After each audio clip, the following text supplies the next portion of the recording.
well, I just do this because I like conversations. I like talking.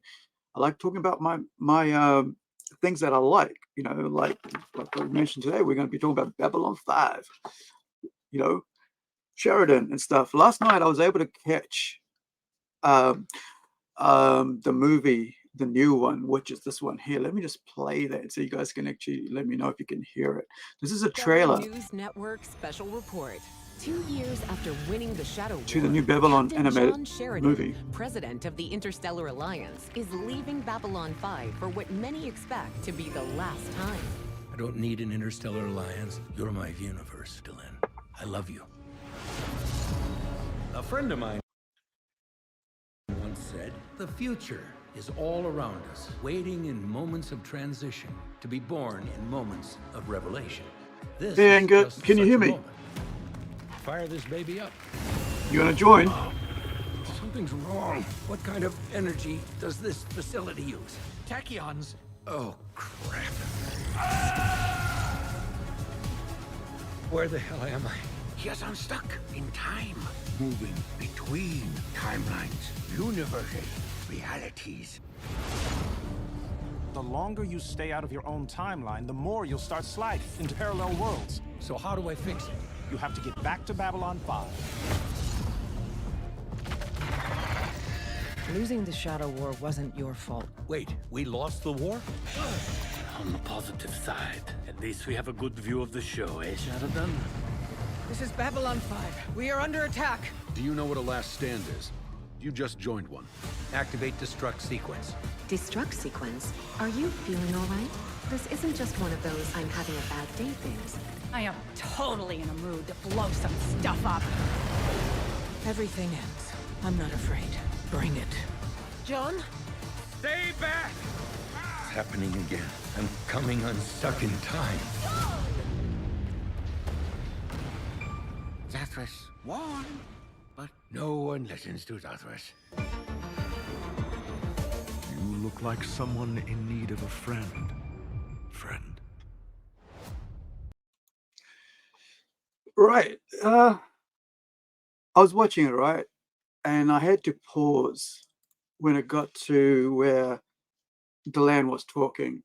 And I was like, it doesn't sound like Delenn. What's going on here? So I paused the movie, jumped on IMDb, and looked at, I went, hey, what's going on? Looked at the page, and, let me just grab this here, show you. So I'm there and I'm going, what's going on? How do they auto start these things? So I'm looking at the list of people with the voices and stuff, and I'm going, wait,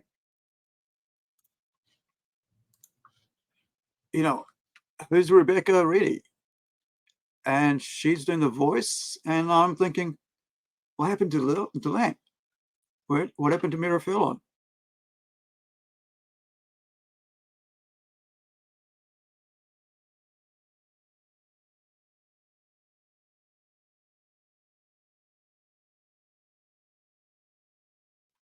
Sorry about that. I just pressed the wrong button and clicked myself out. Apologies. Hopefully you can hear me. Yeah, that was stupid. Like I said, it just doesn't go right sometimes. So I need to put that list there. Right. So who is Rebecca Reedy, right? So I'm like, because I am a huge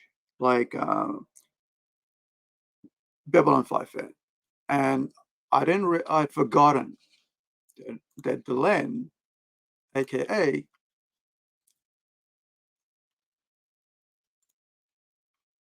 Mira Furlong, had passed away 2 years ago. And so I, was a bit saddened watching the movie, and right from the start, and just like, and that, I think for me, that kind of made me a bit step away from it going into it. But then I kind of, because her character is very important to the whole Babylon 5 show. For the she appears from the start, and she's there for almost every episode of Babylon 5, even the Lost Tales. She's there, if I remember right.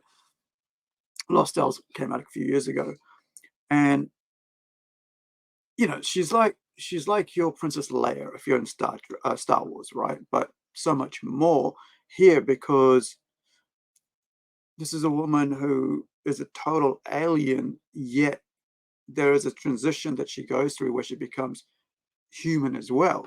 She's Membari, and she comes from a race called Member, right? Membari, planet called Member. And so she's got all this, she comes from a secret order, and all the stuff you find out about her, and you fall for this character, and you become, I've watched it twice, to be honest, right?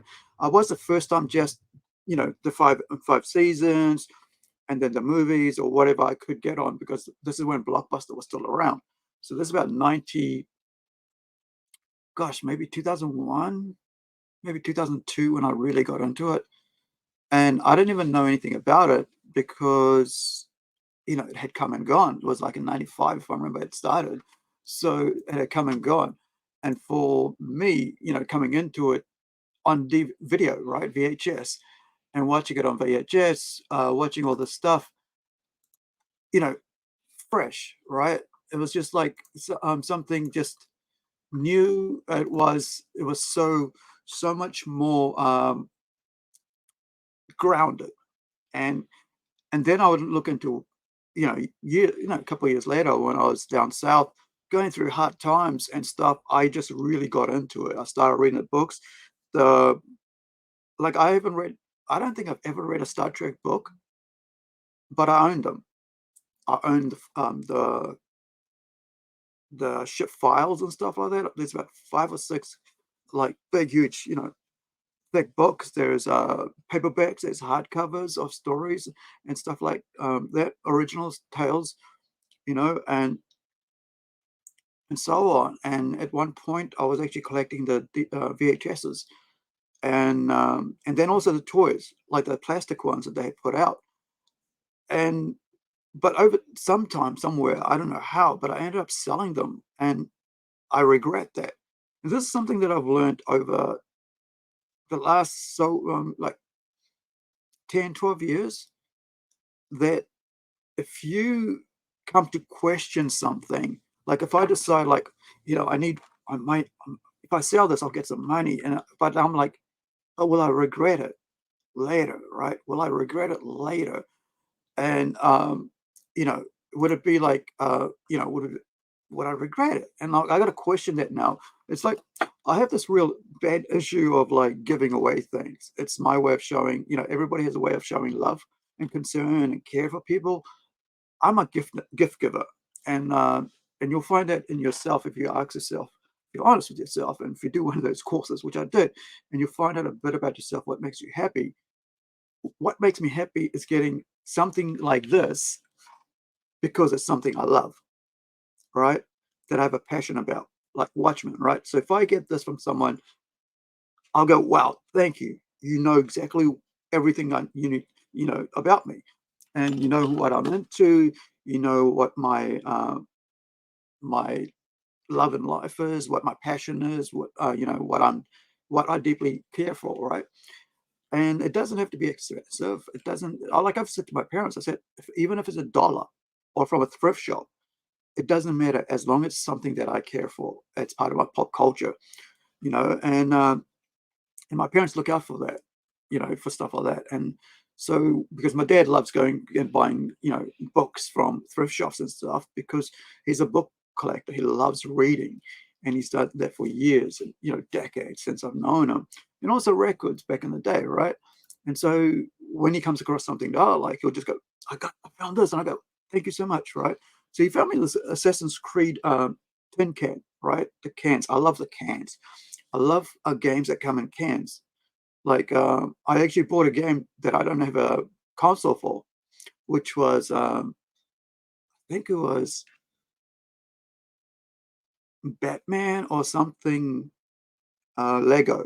It was for PS4. Oh no, it was for Xbox One. I myself don't have an Xbox One, but I love the can. So I went and, but I know that my nephew does, right? So I went, hey, you get to enjoy the game and I get to enjoy the can. So I keep the can, you get to play the game. So, it's, I kind of that way. So I get to give him a game to play forever, right? As much as he wants, and I get to enjoy that. So back to, so I've come to realize that sometimes I regret giving away some gifts, and I later on I go, oh, I wish I hadn't given it away because now it would look great on my set, with all my other collections. So now I don't do that. And that's something that somebody put out this week. They were like, that on Facebook. And I was like, dude, really, really ask yourself, is that quick buck gonna, make you question in a few months, few years down the track why you got rid of it? And it had to do like a 9.8 Deadpool first appearance, right? And it had to do with a signed Stan Lee signed thing. I don't know if he was just doing it just to show off, but he did say that he was trying to get to pay some lawyer fees that he needed to do. And I'm like, there's other things you could sell, right? Than to sell this piece because it's got Stanley's signature. Sure, you can sell all the other stuff, but not the Stanley signature, right? You want to hold on to that. Sure, you probably get more money for that than the others, but So I regret, not ever buying the $80 first appearance, cameo appearance of 1.181 Incredible Hulk, because I couldn't afford it at the time because I was laying on my back due to the fact that I had been in a car accident a couple of months earlier. And at that point, I was put out of work. It wasn't that I didn't want to work. I was made to go. You cannot work. Doctors set rules. You can't work. There's you'll make it worse for yourself. And spine damage, spine injury, neck injury, and so on. So I haven't worked for like full time, 7 days a week, for maybe about 13 years due to that accident. And the fact that prior to that, 6 months earlier, I'd been hit on the head, knocked out, and almost murdered. Right. So body isn't the best thing. And I've been working since I was 16. So there's been a lot of damage to my spine and wear and tear. And then comes the fact that I had I actually ended up a couple of times having a slip disc because of lifting weight, lifting, big, heavy materials at work. And, and so that sort of wears on it. But then you get hit by a car, while you're sitting sideways like this, and the car hits you from the back, and you take the brunt of it, and it's like, yeah, great. So there is that. And so when you put in positions like that, you kind of like go, man, I wish I'd bought it. I wish I'd bought it. It was only $80, and it's a huge regret that I'm always going to live with, because it's $13,000 US or something now. And you go, well, it's 13 years ago, right? It was 2009, if I remember, 14 years ago. And I've always regretted that. There's other things I've regretted as well, like, giving away a helmet, a Stormtrooper helmet with voice and everything, which now is worth about $200. At the time, I'd done a swapsies for the helmet with other stuff, right? But it was a gift birthday present, and sometimes you try to swap something else for it back, or same value or something, but it doesn't work, and you feel like an idiot, and you get told you're an idiot. So make it, if you're going to come, if you're going to sell off anything or have a chance to buy something, really, really think about it. Will you ever regret it? It's the same with any life choices you make, right? If you make a decision, you've got to really think, is this what I can live with? And so I've come to a point, and I've realized what I can live with and what I can't live with. And so getting back to Babylon 5, recently when they talked about this movie coming out, right, with and JMS was on JMS, J. Michael Straczynski, the creator of Babylon 5, right? He talked about it on Facebook. He's been like forever online, like really, really like talking. He's one of those guys who just loves talking to people, a bit like me, right? Talking to his fans and stuff. And I was just thinking, someday I'll be talking to my friends and stuff, right, about this huge universe that I'm building, part of Plunge universe, which has to do with me bringing where I'm getting to with how Babylon 5 ties into what I'm creating. Someday that you guys out there in the universe, right, and the internet and all around the world will go, so how did you create this? Why? What was the influence about that? And what so and so? What was about that character? Why did you do that character that way? And so on, right? Which he does, right? I think I was on like USA Today or Comcast or something, and I had conversations about all the stuff. When I had conversations with people when it came to like there was a show they did, if I remember, called what was it? It's here somewhere. Was it Crusade? Yeah, it was Crusade, right? So they'd done Crusade, and let me pop that up there so you can see it. So they'd done Crusade 4 years or so on after, and this had to do with like some of the characters there. Excuse me.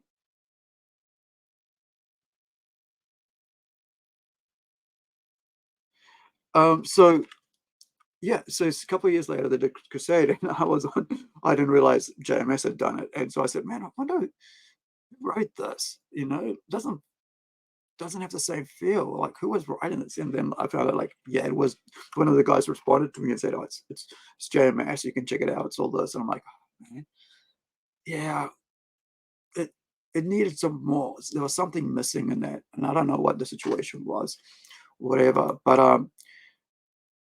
But I learned, because when I finished this, I went down to South Island in Chicago to study for my digital filmmaking course, right?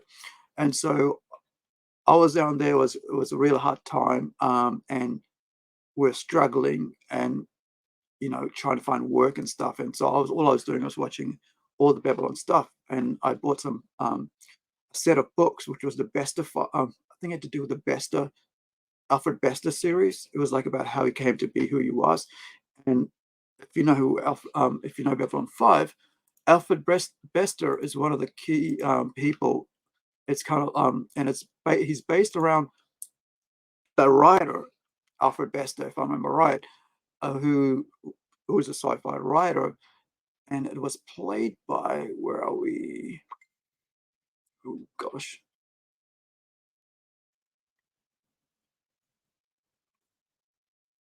Where's Bester?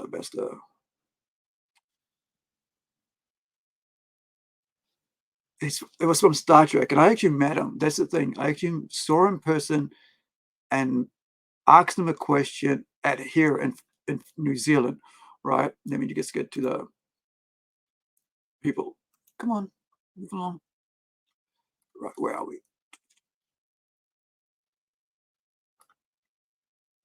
Come on. I hate when I forget things like this. That's all part of the head injuries, right?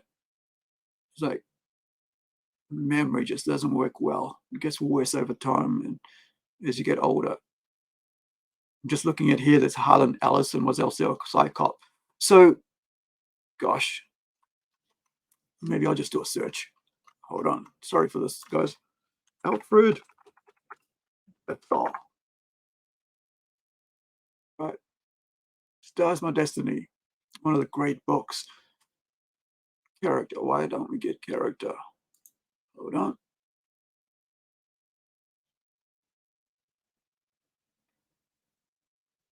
Keywords.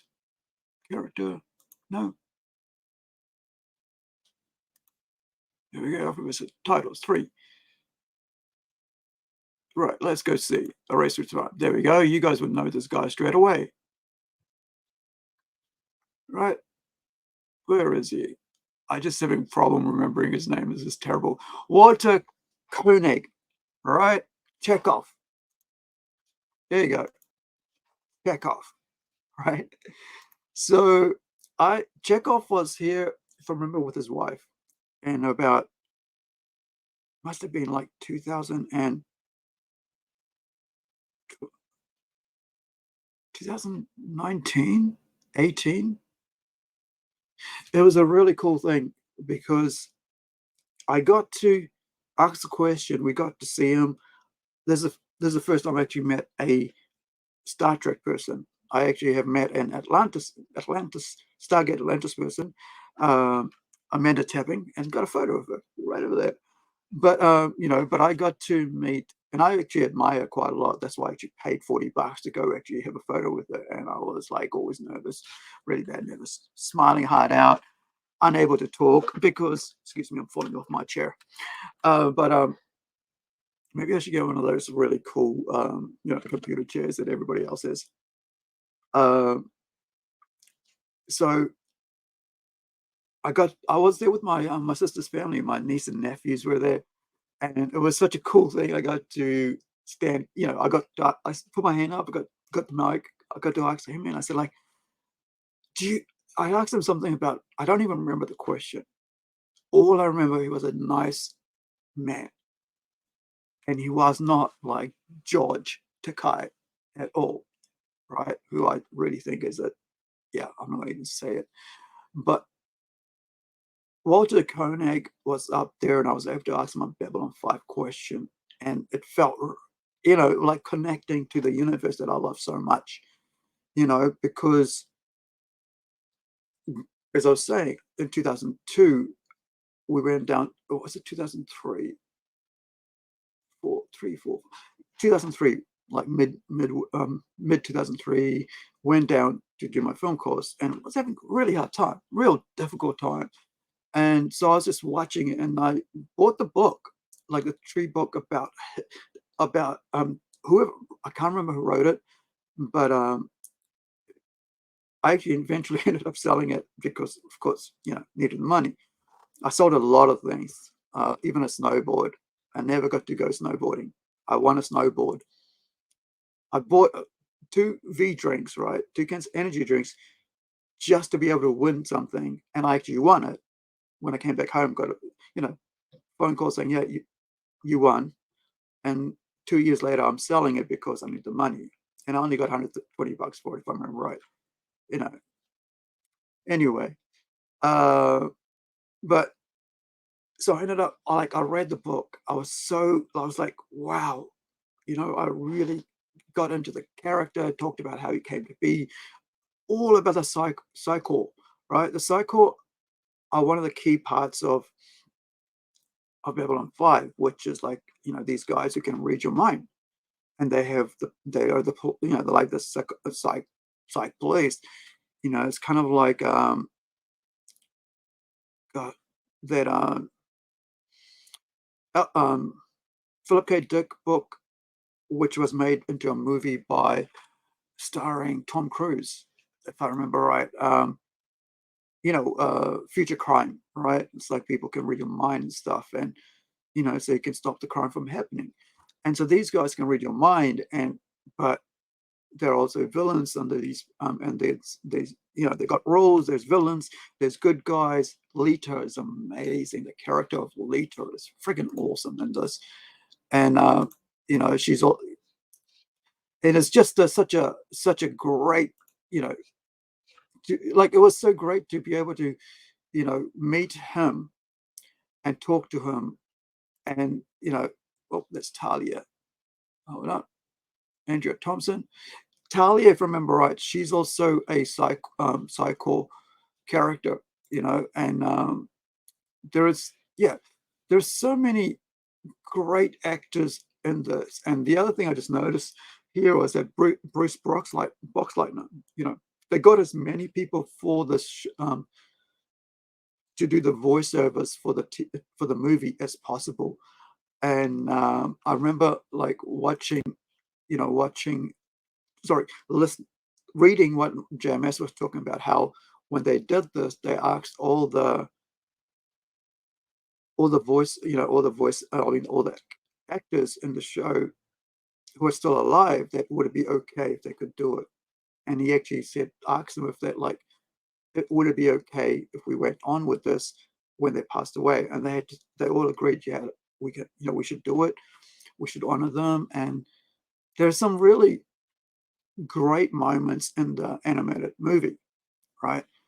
Where it's kind of like paying homage and honoring the ones who have passed away. There's this really amazing moment in the end, and then there's also a moment, in the third act, and then there's all these little pieces of nugget, right, that you get in this that are like just fan service. And in a way, that's what's missing in a lot of pop culture these days, is that people are out, like studios and actors out here, they don't care about fans. They don't care about the actual property. And when this was coming out, I was kind of worried that, like, okay, it's going to be the modern, right, for modern audience. That terrible, terrible two words that makes as a fan, make you think, yep, this is just going to be another piece of trash that dishonors the memory and the work that's gone before, done by great people to make these shows live and be amazing for generations and for decades to come. That these shows will be honored and respected by future viewers because it's been done with so much love and care. I'm looking at myself, I'm looking at this, right? This is my Star Fury. I paid something like about $60, which was very cheap, right? For the model kit. This is like let me get rid of this here. You can see a bit better. So this is a Star Fury. This is Sheridan's, if I remember right, Star Fury. And this is hand painted by one of my best friend, who's just opened a store, by the way, here in Whangarei, called Card Merchant Whangarei, which is part of a franchise. But my three friends, right, got together and bought a franchise store because they love cards and they love tabletop games and stuff. And that's the other thing I'm going to talk about today, is tabletop games, right? Board games. So, and also, I'm holding off to these things that I haven't opened up yet. There's 3 of them, and there is a whole bunch of other figures that I got this week. So hang around. That's coming, right? So it looks like I'm going to be on my own today. So hopefully you can put up with me for the next couple of next hour or so. So his dad, right? His dad had come to my store. This is like in 2015. I had a comic book store. I started in October 2000, 27th of October, right? Or 28th of October 2014. December 2015, I closed that. I've talked about that before. But his dad came in, and he was looking at the store because Eats was there playing games, as he does, Yu-Gi-Oh and stuff, and hanging out. And it's amazing to see where he has come, and what the 3 guys who first came, I think Phil came in later. Oh no, Phil joined in very quickly, but like Eats was the first one to say, hey, can we play cards here? Trading cards. Because I had a store. I had, like, it was very small. It's almost just a bit bigger than my apartment, right? My studio apartment, just the main room. And I think it was like maybe 8 meters by 8 meters, something like that. And like 2 meters by 6 meters was 6 meters was just this room. It was like a fish tank. Like there was a glass halfway up. It was glass. So there's down here was like the wall and a door going in. And I put a table in there.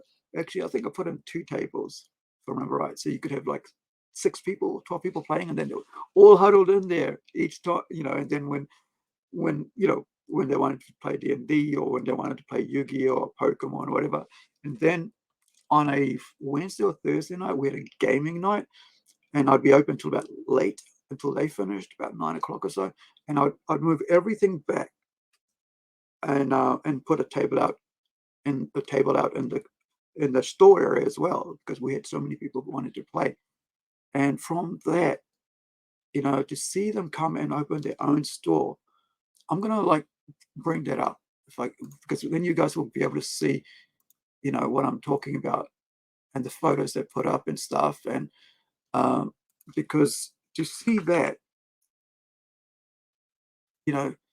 And I'll also I want to show you guys the store itself when I had it, and which is like there's this page now I call Plungecast.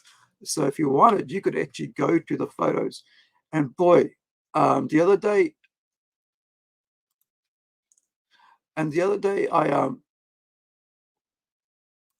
I went and had a look at I mean, before they opened this, like that, they were opening the store, and before they went to open the store, I had invited Ethan to come over and just have a chat because about we were going to do this convention, which is supposed to happen next month, right on the 16th character, which isn't going ahead now. So I said to him, "Come over, let's have a chat. We haven't had a chat for a while, and let's find, let's let's talk about what how you guys are going and stuff." And and he said, "Okay." So he came with his daughter, oh gosh, Alea, I'll forget. Never mind, doesn't matter. And she was just, as soon as she walked in, she said, "Pokemon, she said, Pikachu." There's two Pikachus on my bed, right? There's plushies, and there's also Thor. There's also a bunch of plushies. And so I I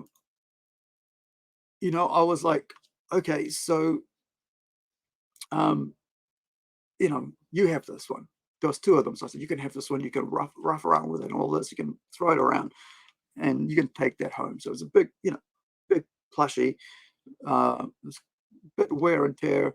It's pretty loved, of course. And so yeah.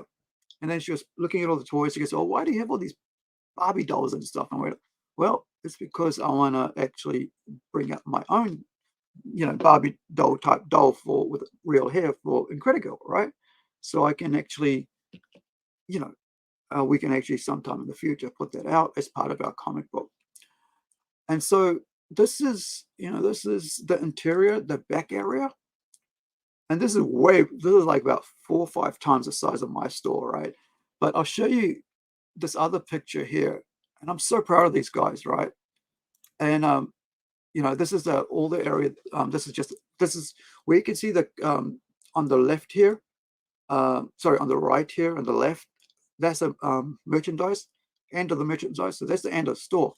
So that's how big going forward is my store. Let me just see them. All these guys playing. All right, stuff they're selling.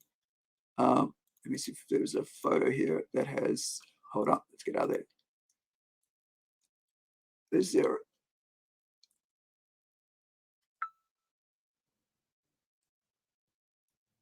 All right, so this is Min. All right, and this is here Sean. Right, these are original guys from my store. And so Sean came in and asked about the D&D. Can we do D&D here? Right, this is 2014, 2015. Right, so if you really think about it, these guys have have kept at this for so many years, dedicated to their passion. And now all this time later, it's paid off. This is outside the store here. The unveiling, I missed unveiling by about 10, 15 minutes, maybe half an hour, right? And so, it's just to see that these are the original guys that started all that, right? And yeah, they were part of the game. So this is someone snapped a photo of myself here, turning up half an hour late, and there's Ethan here, and their passion, like you can see the tattoo here. Their group's called Shadow Realm, the gaming group and all that. They've been running there for so long, and that's Ethan here. I'm not sure who that is. I don't want to mention it, but this is Ethan, right? And and that's his brother here, Luke, these guys are the original original gangsters, you could say, from my store, right? And the passion, that these guys have carried, and the other thing is, Ethan never played Magic, right? And stuff, but there's people, part of his team that played, uh, play Magic, but he was a huge Yu-Gi-Oh fan. And then he started bringing in, I don't remember if this is Fractured, this is part of, let me see, I'm trying to remember here. So there's Magic, there is Yu-Gi-Oh, and there's also One Piece, right? Has just come out.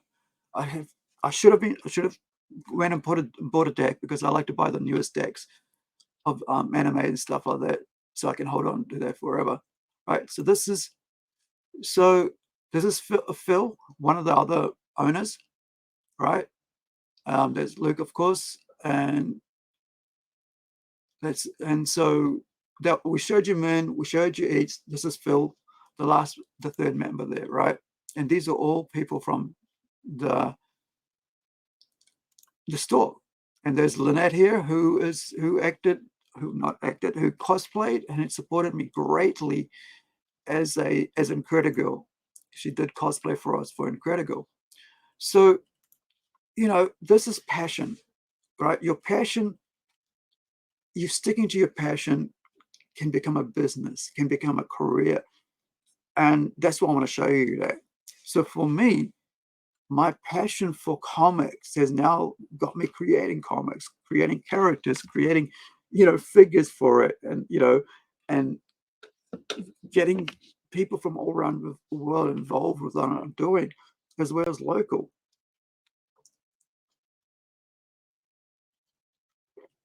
And then when you have someone come across out there and basically say, well, don't care. I don't care how much you love this property. I don't care how much you love this stuff. We're just going to crap all over it. I'm going to put my own thing into it. Even though I never created it, I wasn't even around when they created it. I wasn't even a thought, didn't even exist. My parents didn't even exist. But you know what? I'm going to take this and I'm going to put my own thing into it. And that sort of that makes me so angry, right? And it makes me feel, annoyed. And I want to just hold on, let me just go back to this. All right. So here's something that's going on that's a big controversy right now. And it has to do with this, right? It has to do with Snow White. And everybody's jumping on it. And in 2 days, right? About this time, in 2 days. It'll be Sunday for me, but it'll be Saturday for you guys, because it's Thursday for you guys in the US. It's Friday here in New Zealand, and it's 12 o'clock. So around, I think if I remember right, it's around about 10 or 11 New Zealand time, which is about 5 or 6, 7 US. I'm going to have Paulie, the Latino slant, on. And he's been talking about this as well. And he's had some very, bad things in Discord being said about her and about the movie, right? Now, the controversy isn't, for me personally, isn't about her acting in it. The controversy is about what she says about her role in it. As you all know, and I watched an hour of this last night, like the other day, of Snow White, the original animated series from 1937. Now, if you know the history, and I've watched a whole lot of podcasts and stuff and all that stuff from lots of great and more important people. As I've said, my memory is really bad because of the 6 or 7 or 8 head injuries I've had and concussions I've had over the years. It started when I was a little kid, about 6, was the first fall. It actually cracked my skull and skin, and I remember my mum and my aunt holding me while my mum stitched it with a needle, like an actual sewing needle. And I can remember the color of the thread. It was black. Right, 6 years old. My mum, no anesthesia, dude. This is Fiji. 6 years old, right? My mum taking a needle and threading that, my skin together because I tripped and cracked it. I don't know which area, if it was here or here, on a rock about this big or something. That's all I can remember. While I was running, past mango trees to my grandma's house, or great grandmother, great grandmother on my granddad's side, and my grand uncle, I guess. And yeah, and I tripped and fell. Right, I was so excited, and I was a very lively kid, as all kids are. But I think over the time, after I think about 11 or 12, I became very, aggressively excited. So now I forgot what I was going to say. So anyway, so watching the movie, like the animated series, it's like so freaking amazing. Like one of the first, I think there was another one they said it was in Japan somewhere or some other country that actually done it, but this was the first American or worldwide recognized successful animated movie. And there is so much gold and so much passion. Like I was watching each little creature, there was like so much, because the story, of course, is about step, and I don't like the word step because I have a stepfather, but I hardly ever use him as say stepdad or stepfather. I say dad, and this is because of like because of all these shows. I mean, stories that have like step parents being bad and stuff like that, and so and doing bad things or whatever. And I sort of have always sort of went, no, I don't like using that word with my dad because my dad is great. Not always have I thought that, right? Kids, when you're growing up, you don't. Even in adult, I didn't think that. But when you come to recognize that you have parents that, if you have good parents, right, that care for you, it's not them that needs to change, it's you, because as you grow older, you realize that they meant well and you took it the wrong way because you just were so rebellious or just you were against anything. And it's because, things happen and you sort of like adults, I always bulk against, authority and people who try to force things. I'm always going to speak against that. It's just in my nature to go, nah, I'm not putting up with that, and it doesn't matter. I've walked into fights between people and just grabbed the one who's been hurt and just hug, grab them and said, you stay with me. And I'm watching everybody else just trying to cheer some guy to beat this guy up. I'm the guy like that, right? Not worried about myself. And so when I watch somebody just crap all over, that's the nicest way I can put that, on something as great as Snow White, that sort of for us as kids growing up was so magical. It's like when they crept over Peter Pan, I was like, I remember being at my friend's house, and his younger brother, my friend's younger brother, was being put to bed by his mum, and she would read Peter Pan to him, right? So I remember what it felt like to be able to be with a white family, is because in my family we didn't kind of have that. I know we did that with because I was too old by that time, right? I was about 12, 10 by the time my little sister came along. I think it was like 10 or 8. And so I'd gone past that reading to sleep to bed, right? But I watched my dad and my mom, especially my dad, read to my sister and my brother, and as they went to sleep, stories. But I remember what with Peter Pan, and I did never in my mind said, well, it wouldn't be awesome if Peter Pan was black or Indian or Chinese. Never in my mind did I think Wendy would be great if she was some other race. Never. Because all I knew was I was looking at a book imagine this great place, imagining this, the Lost Boys and all these things, and this Neverland and all that, and then his mum just reading to him and him being excited and go to sleep. And that's like about 82, maybe 81, 1980. You know, I remember all these little memories because it's part of things I love. But there's memories I just don't have of things that happen, right? And so that's sort of my tie-in to pop culture in that way, or stories. And stories endear us to each other because you go, hey, did you watch Star Trek last night? What did you think of it? What did you think of that character? Or so on. Oh, did you watch the Game of Thrones last night? Man, that was really cool, wasn't it? And so you're kind of like conversing on the universal level where you're connecting to people through stories, through entertainment, through media, through books, in a way that becomes so much more than just, just something there. And so over time, that connection to that character, that book, that film, that TV show, like, I can remember watching Alien, right? At at Catholic boarding school, where I thought I'd never get to watch TV. And yet there I was, probably about 10 o'clock at night or 11 o'clock, watching Sunday Horrors or something.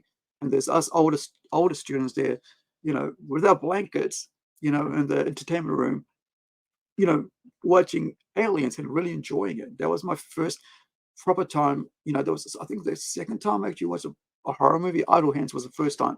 And I watched that with my mom, cuddling up to her, on the settee, watching, like this, whenever romance scenes came up, right? Knowing I was watching, but I was like making sure that she thought I was closing my eyes to it. And so you connect with this, and I connect with Ripley. So I never thought Ripley should be Indian when watching it. And this is what I have a problem with. I got to see myself in this movie. I have to see myself. Make your own then. That's my response. Make your own, create your own. I was like, I would love to, write a Marvel character, but you know what? I don't want to write a Marvel character. I want to create my own. I have the intelligence and as a human being, because human beings are the only creative species in the world. Every other species is just making things to survive, right? The badger builds a dam, right? Is it the badger, right? To stop water from crushing their home, whatever, or there's some amazing things if you will look at nature, man. Like I love looking at nature. I have like for the last 5 years, I've always had garden. Like when I've lived on my own, when I even before I got married and stuff, and I'm divorced now, right? But for the last 5 years, I've had a balcony garden. I built it myself, you know, using timber poured out from the next apartment, right? The landlord was basically pulling it out. I said, "I'll take that timber. I'll take that timber," and I went cut it up, built my own little. I think it was about 3 meter long, 2.5, 3 meter long, foot wide. Yep, foot wide, foot down, square, whatever length. Uh, garden, whatever they call it. Anyway, planter. Yeah. And I planted all these seeds and stuff in it, and I watched all them grow. And I used to be a cigarette smoker, right? So I'd sit there, drink my coffee in the morning and just watch the plants, watch the butterflies come and land on it, on the silkweed, right? So watching the monarchs come, lay eggs, and watch the eggs form into caterpillars, form into cocoons, and then fly out. Some of them, I had to actually bring the caterpillars inside and put them in a little container, right? Put them in a little container like this, because the leaves where they were was too far away from where they were. And so I put them in a little container, take the lid off or whatever, and put them on a little tissue in here, put the silkweed leaves in here, and put the little, cocoons on there. I mean, butterflies on there, and then watch them go into cocoon. And then just take, after they're in that cocoon, take that outside in the garden and watch them fly away. When you watch things like that, there's a connection to seeing how the natural order of things in the world work, right? They come, the butterfly comes in, lays her egg,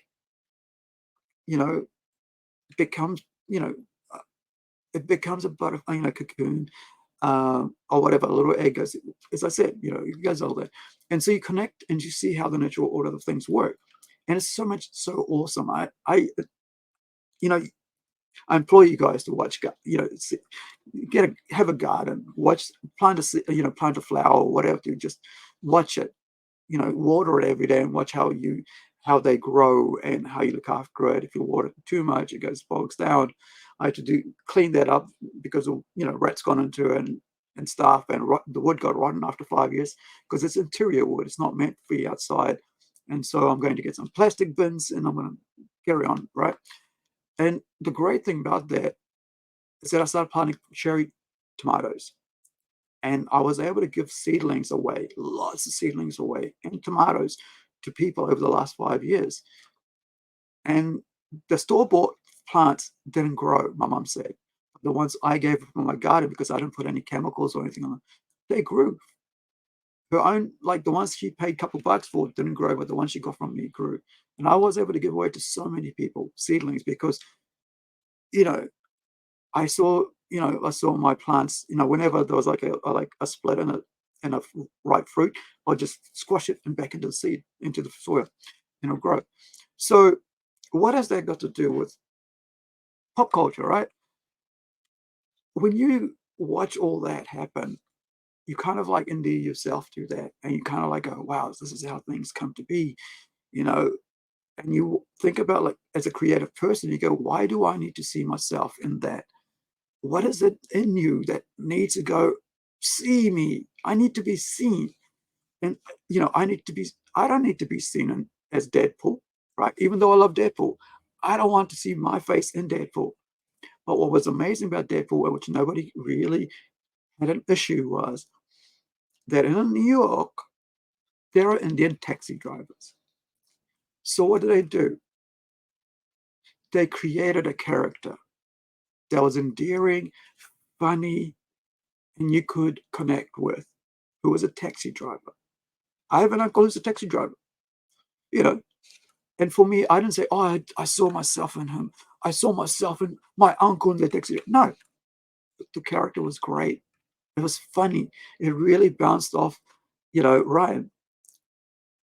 Is that right? I hope I said it right. But anyway, and I've watched a lot of his movies prior to him becoming Deadpool, right? And even after. And so I didn't need to see myself as Deadpool. I don't need to see myself as Wolverine. These characters work on their own. I don't need Wolverine to be Asian, right? I don't need him to be black. I don't need him to be Indian, South, North, East, West, whatever Indian, right? I don't need him to be anything apart from what he is, right? I just need him to be Logan, right? 200 years old, right? Growing up in a farm, right?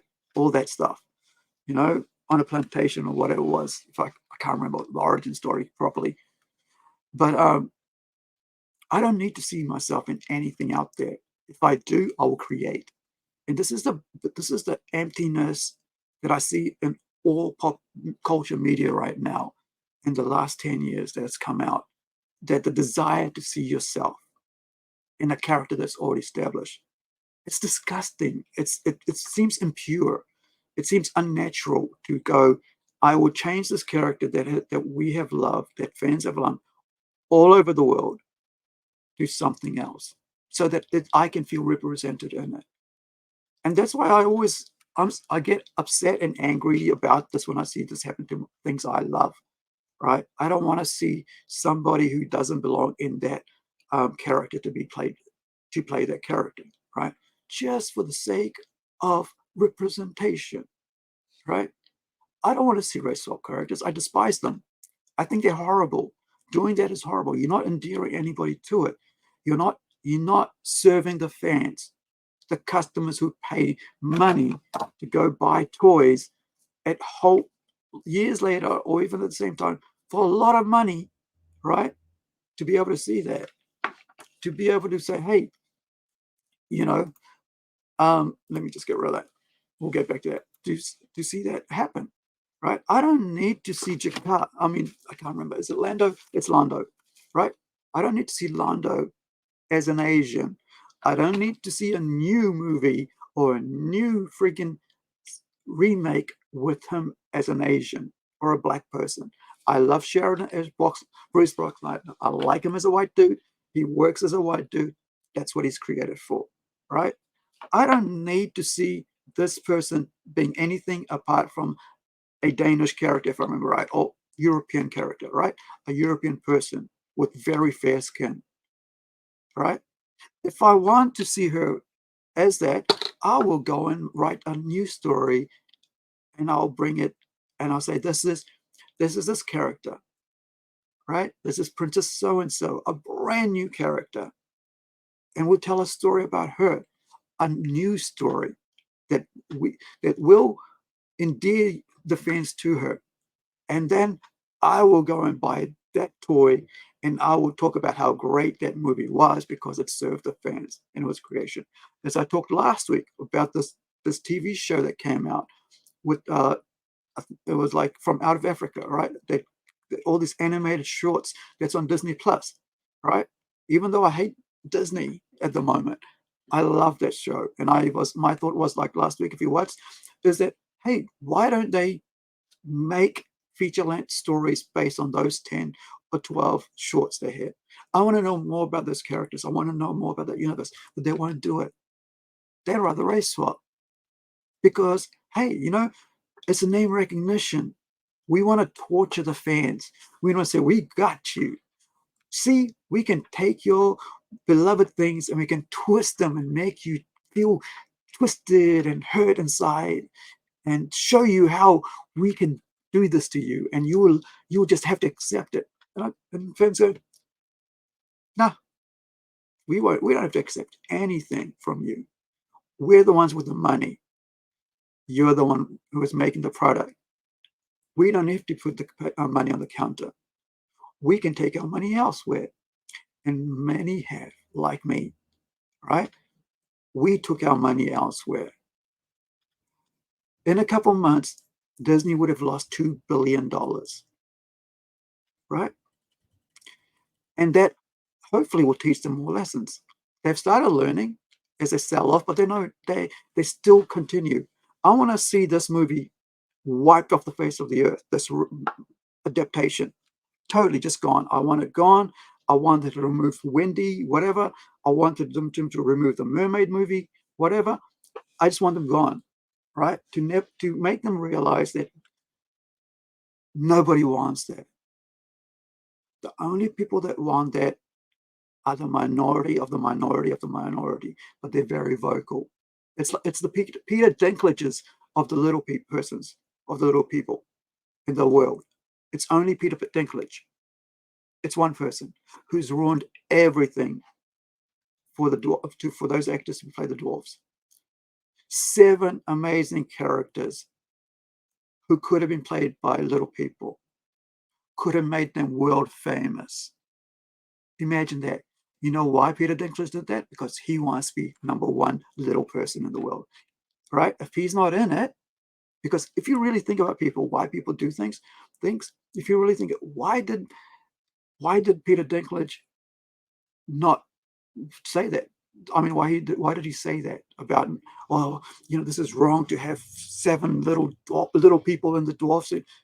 Dude, that's existed in cinema for 100 years. Who are you as a person to stop 7 little persons from having a role in Snow White and the 7 dwarfs? Right?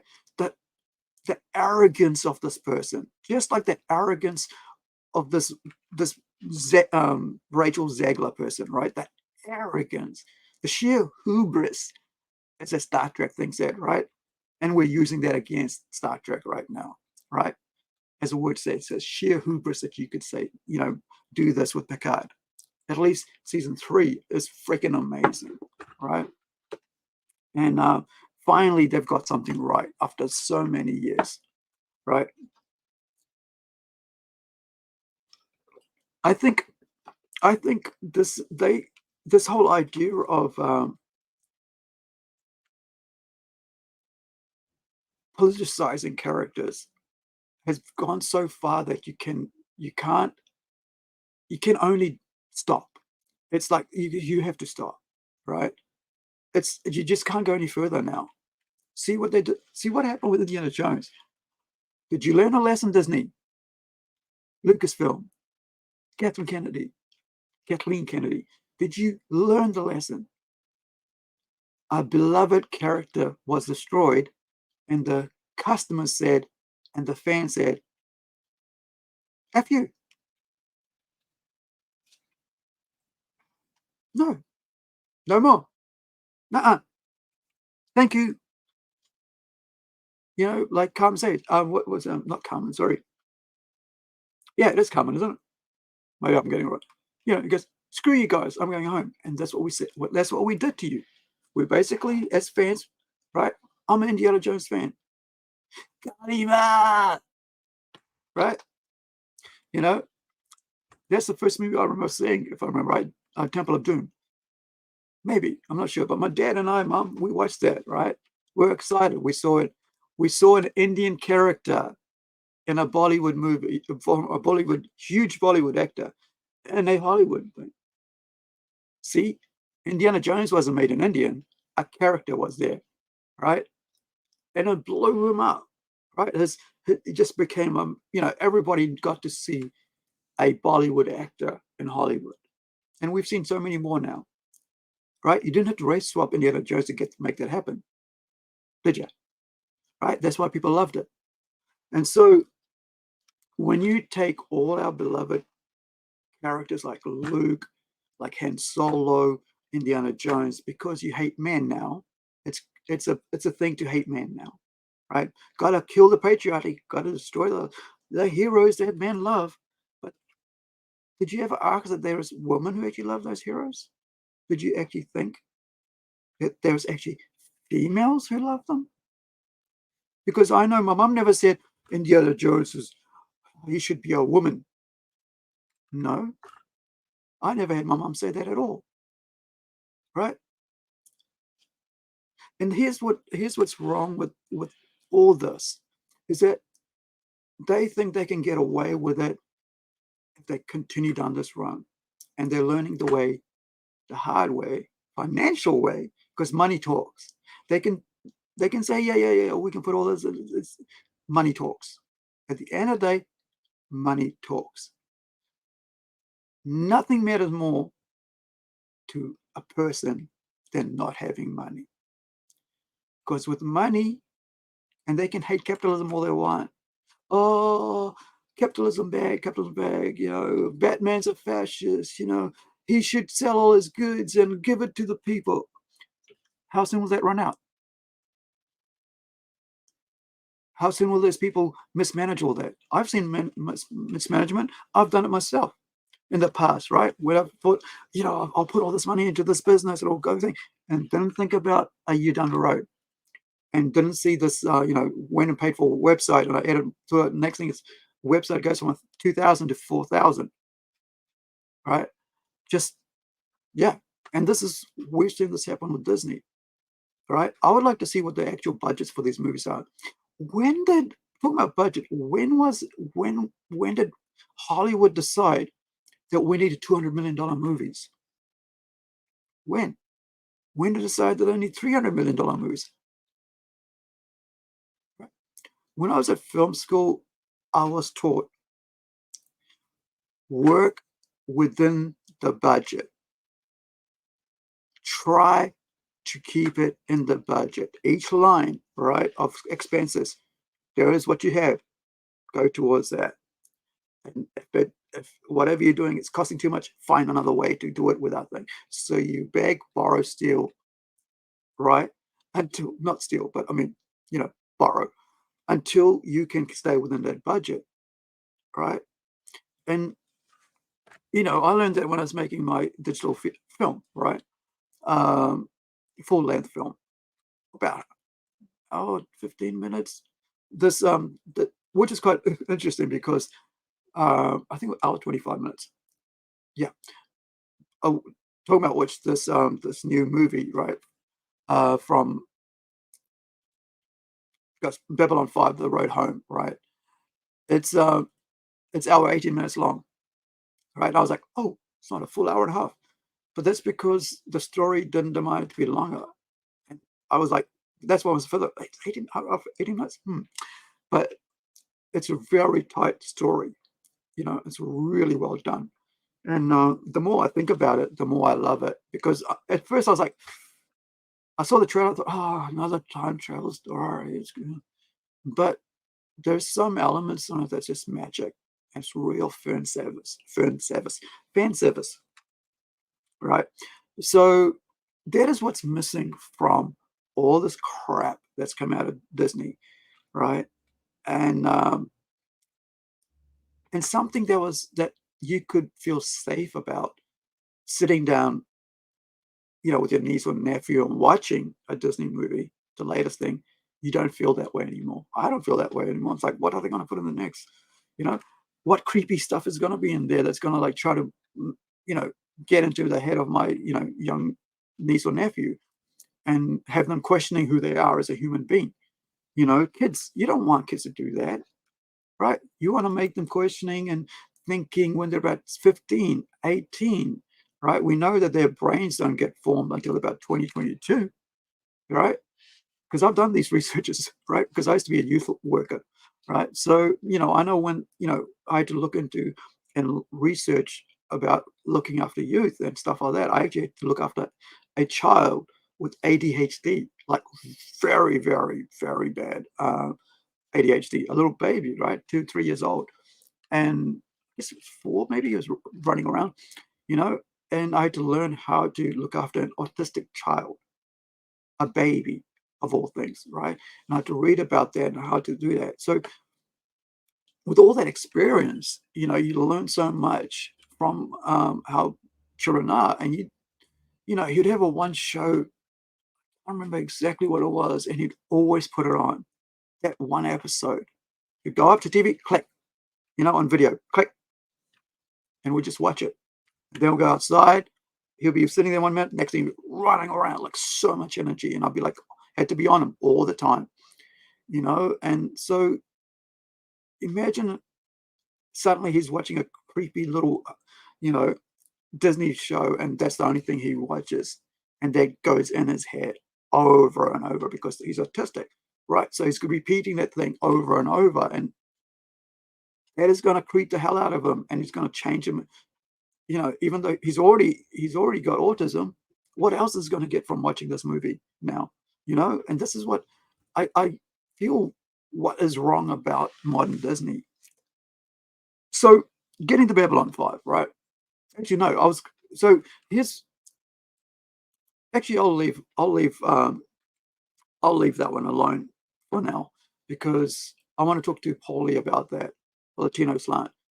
And 2 days, Paulie of the let me grab his thing here, his YouTube channel, so you guys can check out his YouTube channel. Paulie the Latino.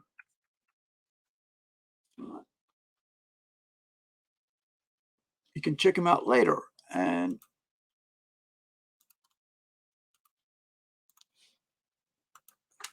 he, he's a pop culture commentator, right? Where are we? Here we go. He's a pop culture commentator, and he he brings all that through the Latino, glasses, lenses, what are you going to call it, right? Whereas I just bring it out because I just love, I come out of from performer on stage, an actor, a writer for stage, an artist, a sculptor, right? All these different things, like comic book writer, all these different things, right? Even a chef. I trained 2 years as chef, right? So I've worked in restaurants, I've worked in bars, all this stuff. I worked as a salesperson. So I have all these weird experiences over maybe 30 years of my life, from running my own business to working for other people, working with franchises, all these experiences over that time. 30 years of, I started working when I was like about 16. And, going into 17. And that's, working for myself, right? Earning wages for myself, renting and paying for board, and all that stuff. Cooking for myself, and all. I love I love having come from a home where my mum taught us as kids straight away to cook, right? Everybody in our family cooks, right? From my little brother to my sister to me to my cousin to all my cousins to everybody in our family knows how to cook, right? All the extended family. It's something that because we saw our granddad do that, right? Our granddad was a chef in our family, well, cook in our family, cooking huge pots of meals for big events like weddings, right? Temple events and all that stuff, right? And so I have all this weird, learned experiences as well as like lived experiences as well as like experience from others imposing upon myself as well as others I've had mentor me, both religious and non-religious, right?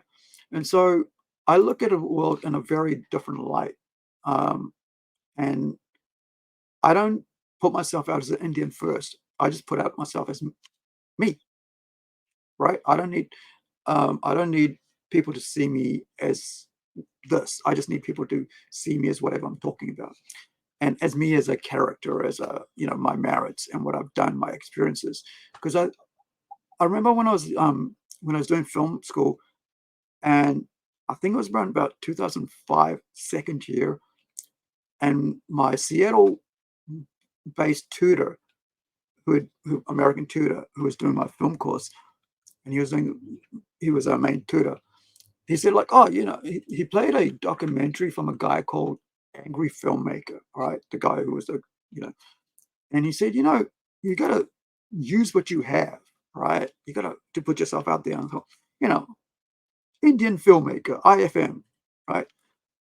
And it took me about 2 years to realize that's not who I am. That's not who I want to be recognized as. I don't want to be recognized as Indian filmmaker. I want to be recognized as a filmmaker. I don't want to be recognized as the Indian comic creator. I want to be recognized as the comic creator, right? And so I don't, I look at everything like just on a level, and I question everything on a level, and I oppose things on a level, right? Sometimes I get it wrong, and if I get it wrong, honestly, I will apologize. If I don't think I got it wrong, maybe it'll take me time to, work it out that I got it wrong, and I will apologize. And my friends know that, right? That I will apologize if I'm in the wrong, because it just sometimes takes my brain a little thinking process, because I'm always thinking, okay, yeah, I think, no, you were wrong. Sorry, I was wrong. I wasn't thinking straight. And I have great friends, so they know me by now how I act, and I'm very direct, right? So if I think about something, I'm going to be telling you directly. I'm not going to run around and go, yeah, get it. I'll go, hey, look, this is what I think. So one of the things about Babylon 5 is when I was reading the Alfred Brester series, it really made me think about world building, about backstories, about how characters, their home life, their connection to their environment, which I hadn't really thought about before. Because before that, I've been a Star Trek from like, 8-year-old. The moment I saw my first episode must have been about 1981, maybe. It was on replay here on TV1, I think, or TV2, maybe. Can't really remember that well, but I do know that it really made me connect to I think that's probably what made me really become creative, and to really think about how things are there. Stuff like Fantasy Island, the plane. Imagine that. Who does not like a tattoo? Imagine Peter Dinklage saying, "You can't have a little person there." Where would tattoo be, right? where would our love for Tattoo be? Eh? Montano Montalban, I can't remember, Ricardo Montalban, and his character, right? We would not, what if we just had him as a white person? What if we right-swiped him as a white person now? Right? See what I mean? How bad it is to do that? Because you lose what the creative person who came up with it would, thought about having as that actor in there, why? And so, the right person for the right job sometimes doesn't work if it's not loyal to the story. So I thought, what if I started doing something like this? What if I wrote a sci-fi? Finally, after all these years of watching and taking it all in, what if I came up with my own story? And a TV series as that. And so I wrote an hour and a half pilot, like total, scripted, TV style, all hour and a half. Put that aside. Now, 10 episodes, that's 45 pages per each episode for my series, right? I'm going to tell you what it's called because I've brought it into my plunge universe. So I might do a standalone title, 90 page, or was it? Yeah, 90 page, because it's 90 pages. So it'll probably end up being about a 6 issue, 4, 5, 6 issue, or maybe just do a single trade paperback and then have the ongoing series. So I can write for the next 5 years, right? Of that just being on there. So I'm waiting for a creative team to come on board to just work on that. So I did 10 episodes, right? 45 pages. That's two comic books per episode. That's 20 comic books, right? It's almost 2 years worth of work. If you're in the mainstream, right? They work really, the way they work, whatever, and how many people work on it and so on, right? So for us, it'll be like 5 years to get that book out, maybe even more. But then also there's another TV movie, right? So what I was doing was I was going like a movie, 10 episodes, a movie, because each season would have 10 episodes, then movie, then another 10 episodes, another movie. So when I say Babylon 5 has had a huge influence on me, it's really the Alfred Bester story that's had an influence on me. And I regret having sold that. But someday I'll be able to get it. And of course, there's PDFs and so on. But, I'd like to have the whole series so I can read it. But I'm terrible at reading now. Because of my writing and stuff, I even have a hard time reading my own friends' books, right? My friend has recently written a book. If it's here, no, give me 1 second. Hopefully I can get it.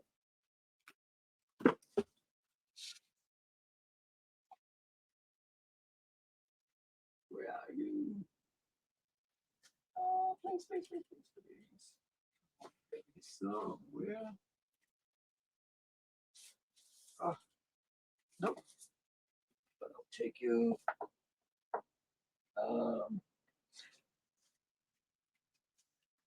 Actually, you know what? Let me play a trailer.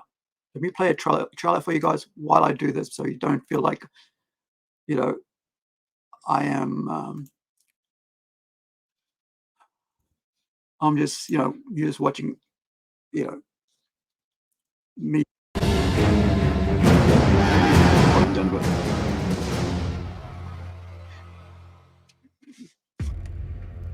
Weston. This world is a kingdom of pain and suffering. There is no greater purpose.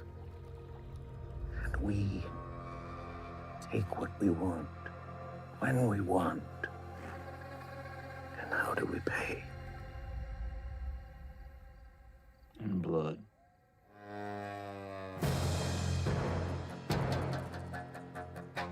Shaw says we're moving out. We ain't going. We should take our cut and don't look back. You can't. No, boy, of mine takes from me and doesn't pay. I mean, he'll kill you. Hell, he'll kill a lot of us. How do we pay? In blood! Do I know you? Sister Hildegard. Where are you taking me? I'm headed north to join my sisters. I have recently found myself in need of a new guide. I don't plan on picking up a new profession of nun guiding. One of my men is missing. You haven't seen anybody wandering around these parts, have you? I don't see how any injured man would last very long out here. Whoa! Stop it! Hey, put that down. Make me.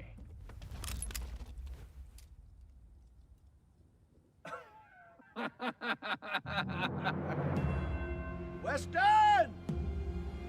This is not what I wanted. Look at what you made me do.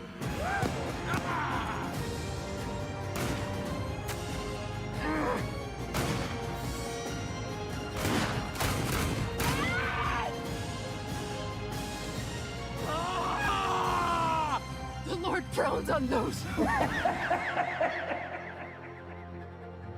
There is no Lord in these Badlands.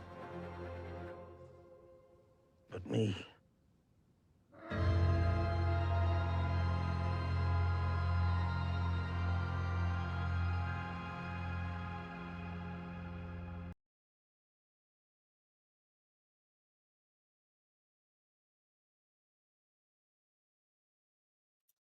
Thank you.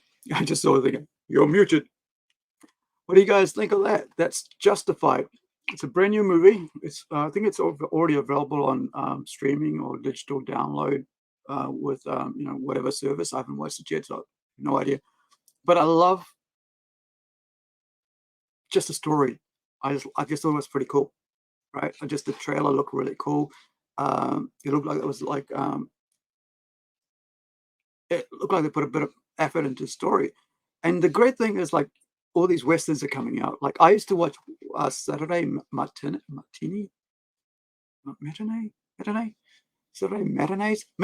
that's it, Saturday matinees, right, in the afternoon.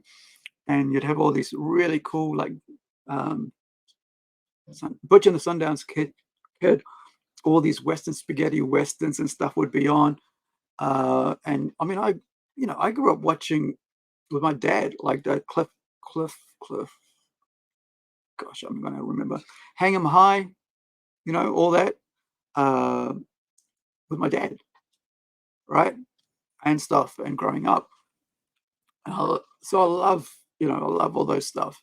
I love westerns and stuff. Maybe I'll write one. I haven't even thought about writing one yet. But most, it's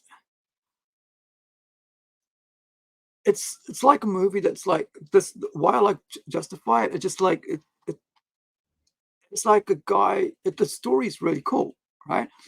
It tells you what's going on, and it's not trying to push anything.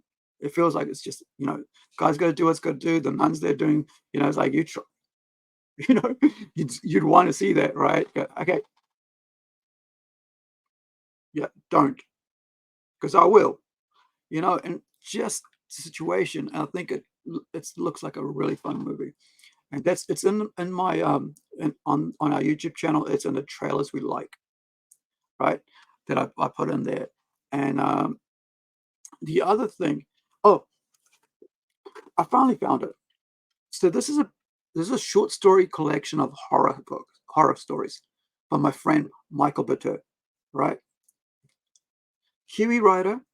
You can get this on Goodreads, right? Right now he's I think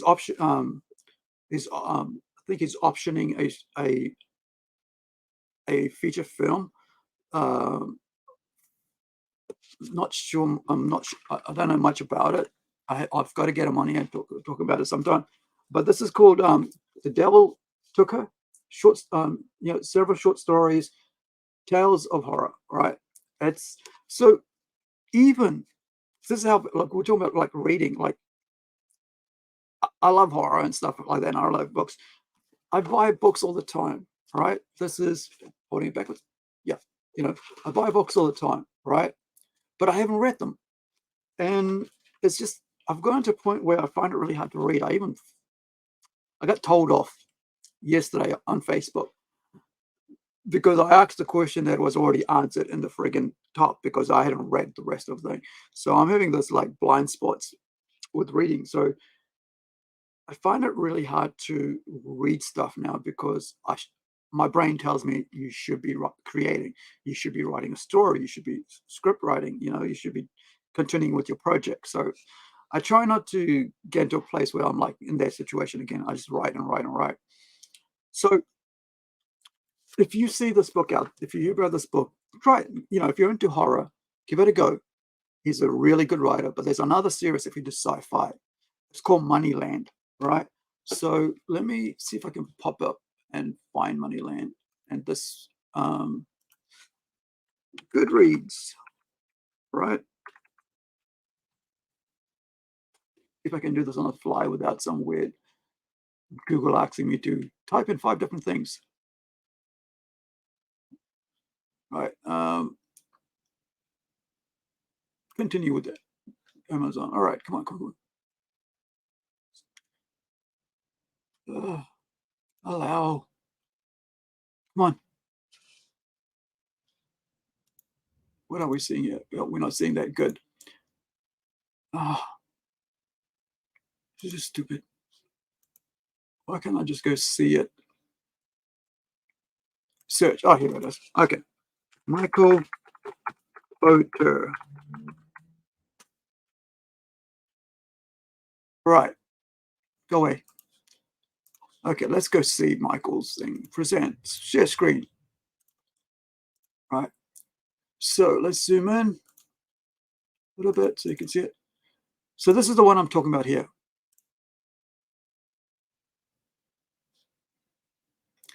So if you're into sci-fi and like, yeah, Nugget, I do. I'm actually listening to, and that's also on my channel on Watch Later, Star Trek Federations. So I'm finding that I've just started that, and that's only because I'll tell you why right here. Because I was listening to this gentleman who I'll be interviewing in 2 weeks, which I hear that he's very well known. Right? And more than I thought, like, I wasn't, Robert Meyer Burnett. Make sure you guys, right? Make sure you guys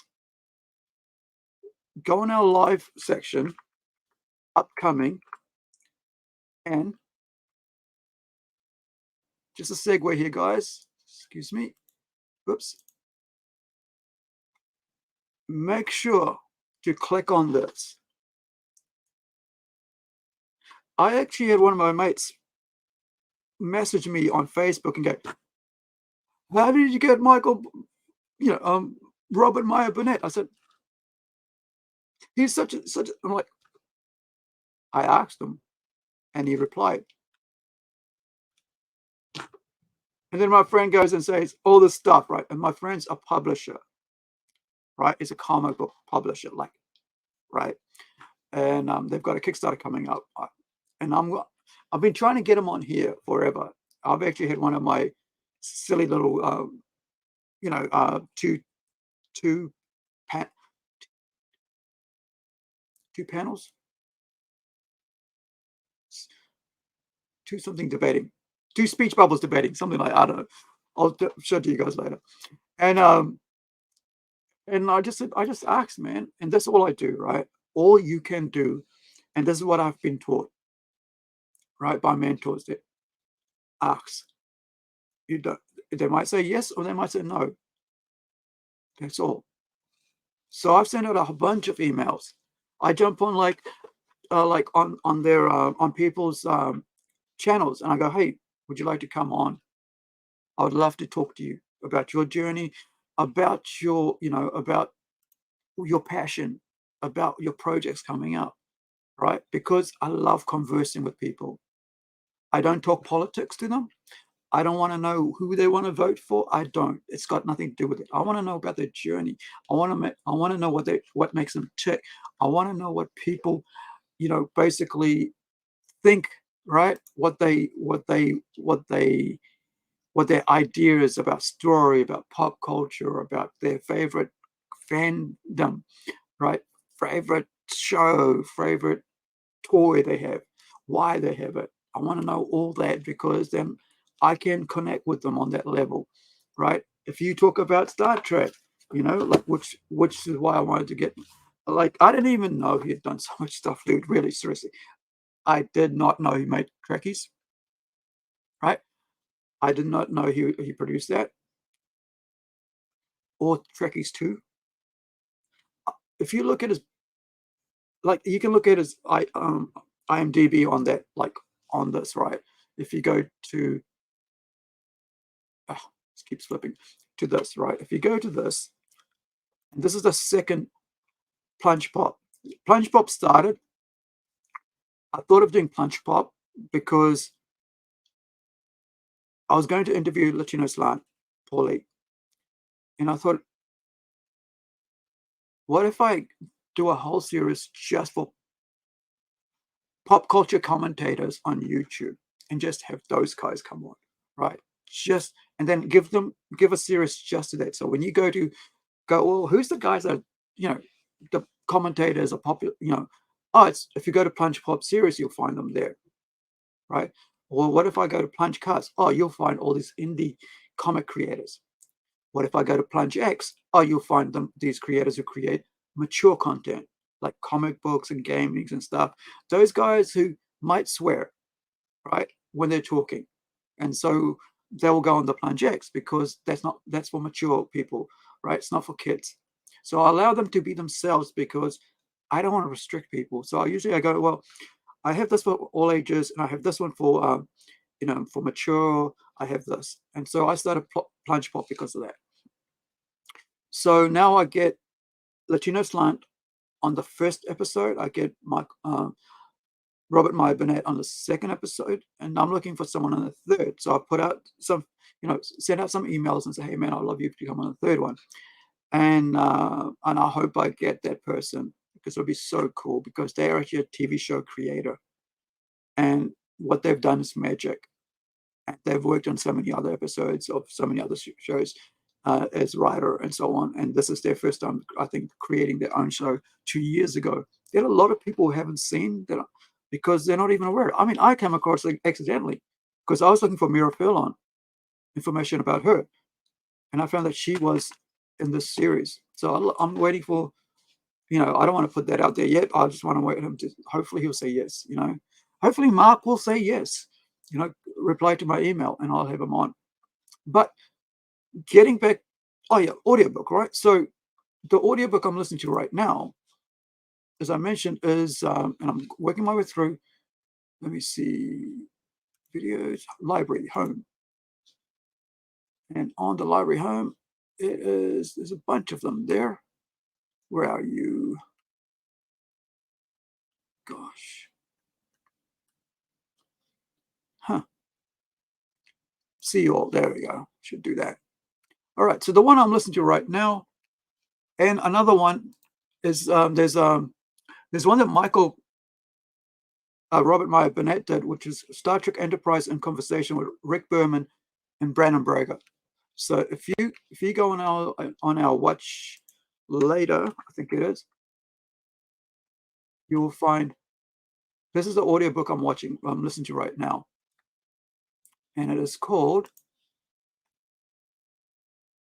if it'll open up and if it'll stop working and give me that, and I can put that up. So this is it here. So I'm going to put this up.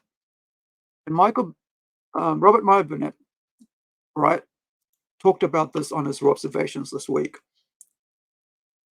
And I listened to about 40 minutes of it or something, and he got to this, and I went, wait, hold on. I wonder if this is around online. on YouTube. And then I listened to it for about 45 minutes and I went, hold on, what does a companion look like? Because they were talking about Jeff Cochran, can't remember, but the guy who built the engine that made him go into space and so on, the originator of the whole space travel for humans. So then I had to go and watch the original series, which was Metamorphosis, where they talk about the changeling bringing Spock, McCoy, and the really annoying commissioner, who, you have to watch it. It's a real good change. But like really annoying, dude. She's the Karen of the Karens. You'll be going, it's a Karen.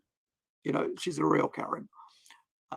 And so that made me laugh. But like, so this alien, which we later find is called the Companion, just like stops their ship, brings a tractor beam type thing to the planet where Jeff, I'll get it wrong, but Cochrane is, right?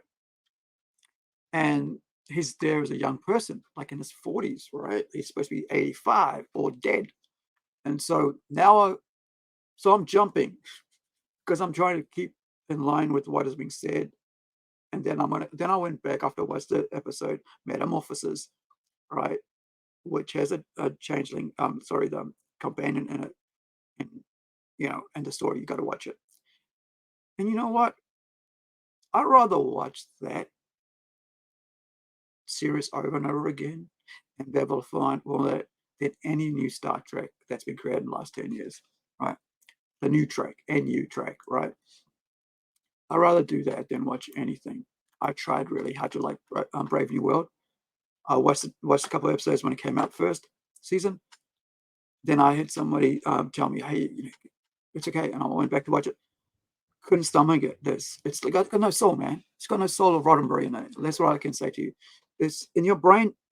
And I don't know if you love it, it's you. I don't, you do you, right? But for me, I felt like there was no soul in it. It felt like, why the hell's the ship so big? Seriously, why is the bridge ginormous? Did they not see how small and congested this one was? Where are you?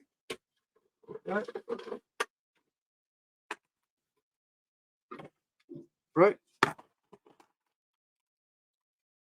You're telling me that the ship, right? These ships were so congested that suddenly, right?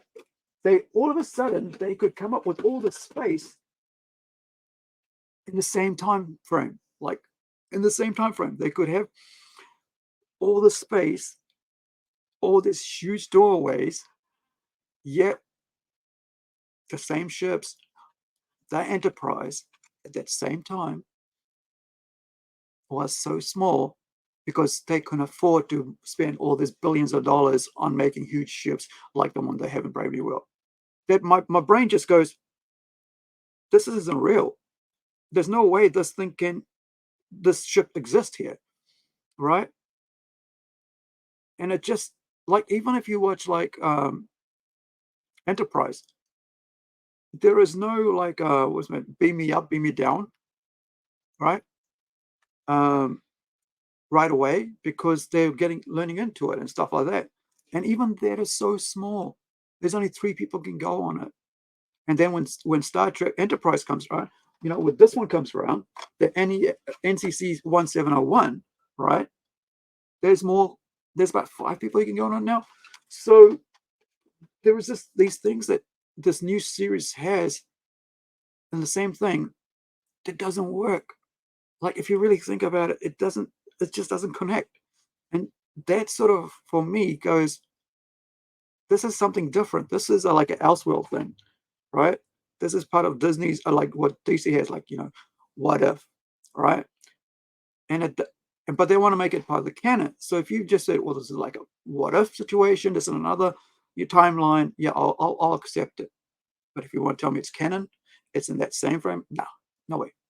So for me, it didn't work, right? And like I said, I've been watching it since I was 8 years old, right? I'm 50 now. That's 42 years, maybe even 40. No, that's wrong. 41 years, right?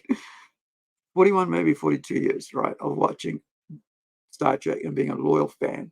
Not loyal, like I said, I'm not a nerd. I've always said that because people go, what about this? What about this? What part of this? And I have no idea. Right? I don't know where the nacelle is. I don't even know what that is, but I know it's there. So I don't know the technical side of things, so I don't call myself a nerd because I believe that nerds are techie people, right? That really are knowledgeable, all that they get really into the nitty-gritty. I'm a geek, right? I love it.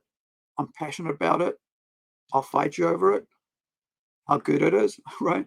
But I can't argue with the technical side of it. So I just felt like it wasn't for me, right? And then I just said, yeah, it's not for me. I can't watch it. I can't force. Why waste my time hate watching something, right? And that's something else my Robert said right the other day. I don't hate watch anything. I just think that's a waste of my time, right? Why hate watch something? It's like I have such precious little time. But anyway, back to Moneyland, right? So Moneyland is a really cool story. I read 50 pages of it and I stopped because when I was reading it, I was going, crap, this is similar to what I'm writing. And I need to, because this was before I actually met Mike and became friends with him. So this is about 2018 when I met him. When I came out of my deep depression and melancholy. And I met him because he was doing comedy and stuff like that. And I, became friends with him and stuff because he knew someone I knew, down the line who did a comic book, who's a comedian, right? And so anyway, so I just went, okay, no, I can't, it might influence what I'm reading, what I'm writing. And that's also the other thing about reading other people's stuff now, when you're working on your own stuff, you can get influenced and you might, I think I could get influenced and put stuff from that book into, their stories into my own. And I don't want to do that. I don't want to be ever thought of, oh, you got it from that, right? I do want to pay homage, right? Like have something little in there that says that. Like I was watching this, listening to the Federations thing, right? So the book, like listening to the book, TOS Federations book, audiobook, and I thought, you know what? This is one word. Like there's a team in there called the London Kings, and Incredi-Girl, I think it's on the first page. It talks about a guy who's waiting, who's supposed to be going to a soccer trial, and it's called the London something else because of something else. And I thought, you know what? I could pay homage, like put in a fan thing here, so people could go, and later on, if people go, well, what was it? It's like, it's because of this. Because I listened to this book and they had that team in there. And I thought, instead of having this team in there that I originally, what if I have this team in there? Because the book isn't out yet. So I can do that. If the book was out, I'd be like, could have done that then. But yeah, because we're still preparing Incredi-Girl #1 because we're waiting on the backers. There's 3 things we got to put in there before we can actually get it to the printers. And that is an appearance of an original character from a backer, an appearance of another speaking, both of them are speaking roles, another speaking role from another person, and it's either going to be a policeman or a fireman, because I think they're both, or they have been both, or are one or either, and do it. And then we also got to do the interviews with them and stuff. And then also there's a non-speaking role. So I got to get the images of them to put into the comic book for Kevin to draw them in, because I've already decided where they're going to go. It's going to be page 16 and 17, because that's where it works really well for those people to be in. And I did really plan it out, because it's what people have paid to have themselves in the comic book, which is, for me, man, that's just amazing. Like, to have someone say, hey, you know, I want to be part of that for forever, right? And then paying for it to be in it, which is even better, you know, amazing. So Moneyland, like, let's have a look at Moneyland, right? So Moneyland is, let me see. So there's Michael from Christchurch, right? Michael Botur, born 1984 in Christchurch, New Zealand, is the author of 5 acclaimed short story collections, 4 novels, Page and Pub Poetry collection, Loudmouth, and the children's book, My Animal Family. So this is something that's like, I think this is the one they're looking to make a film out of. I might be wrong there, right? He has won awards for short fiction in the US, Australia, and New Zealand. Botur has published journalism in most major newspapers and magazines in New Zealand, as is concentrating on screenwriting in 2022. He lives in whangarei with his 2 kids. And the deal is this: kids, you can stay up late and I'll tell you some dark tales, though you may not become unnerved. You have been warned. So, you know, creative writing, bachelors and stuff, and you can also, let me get, right, you can go to this page for stuff as well. Let me just put that up there since I've got it. You guys can see. So the one, yep. Okay, let's bring that up large. I think that's probably better if we bring him up large, so you can read it. So I don't have to, you know, look at it elsewhere. So, yeah.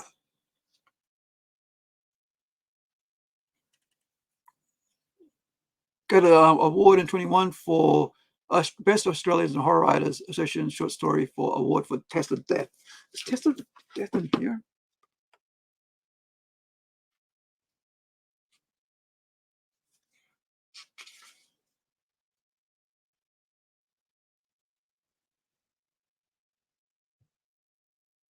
Wait, that's the wrong one. I'm looking at the wrong one. And the other thing, he's self-published a lot of his books, and now he's basically got backed by the Sega Group, right? Publishers. So, right, these guys picked him up. Hard work pays off, right? Sometimes it doesn't, but he's determined. He's a great writer, and you know, I'm just, like I said, I just have a terrible thing with writing, but I should read one of his books. I mean, one of the stories at least, right? Let me see if the Test of Death is in here or if it's another one. Yep. So if you buy this, you can, you know, if you download this off Goodreads, right? Buy it off there for a couple of bucks, you'll be able to, you know, get that story in there, the winning, you know, award-winning story as well. So, and the other thing, like, if you just want a taste of people's work, buying short story books is the best way to go, because you can, you know, get an idea of what they're about. And like me, he's a Clive Barker fan, right? You can't go wrong with Clive Barker fans, right? Which there should be a book here somewhere of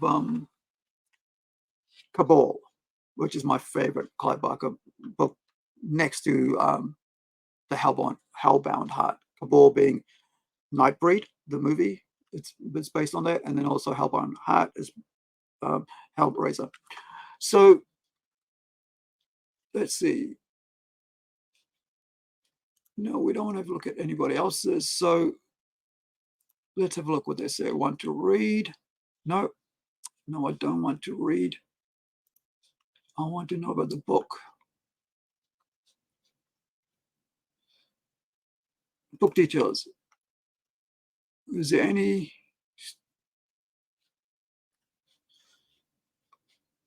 I thought it would tell you more about stories. There you go. Dystopic survival.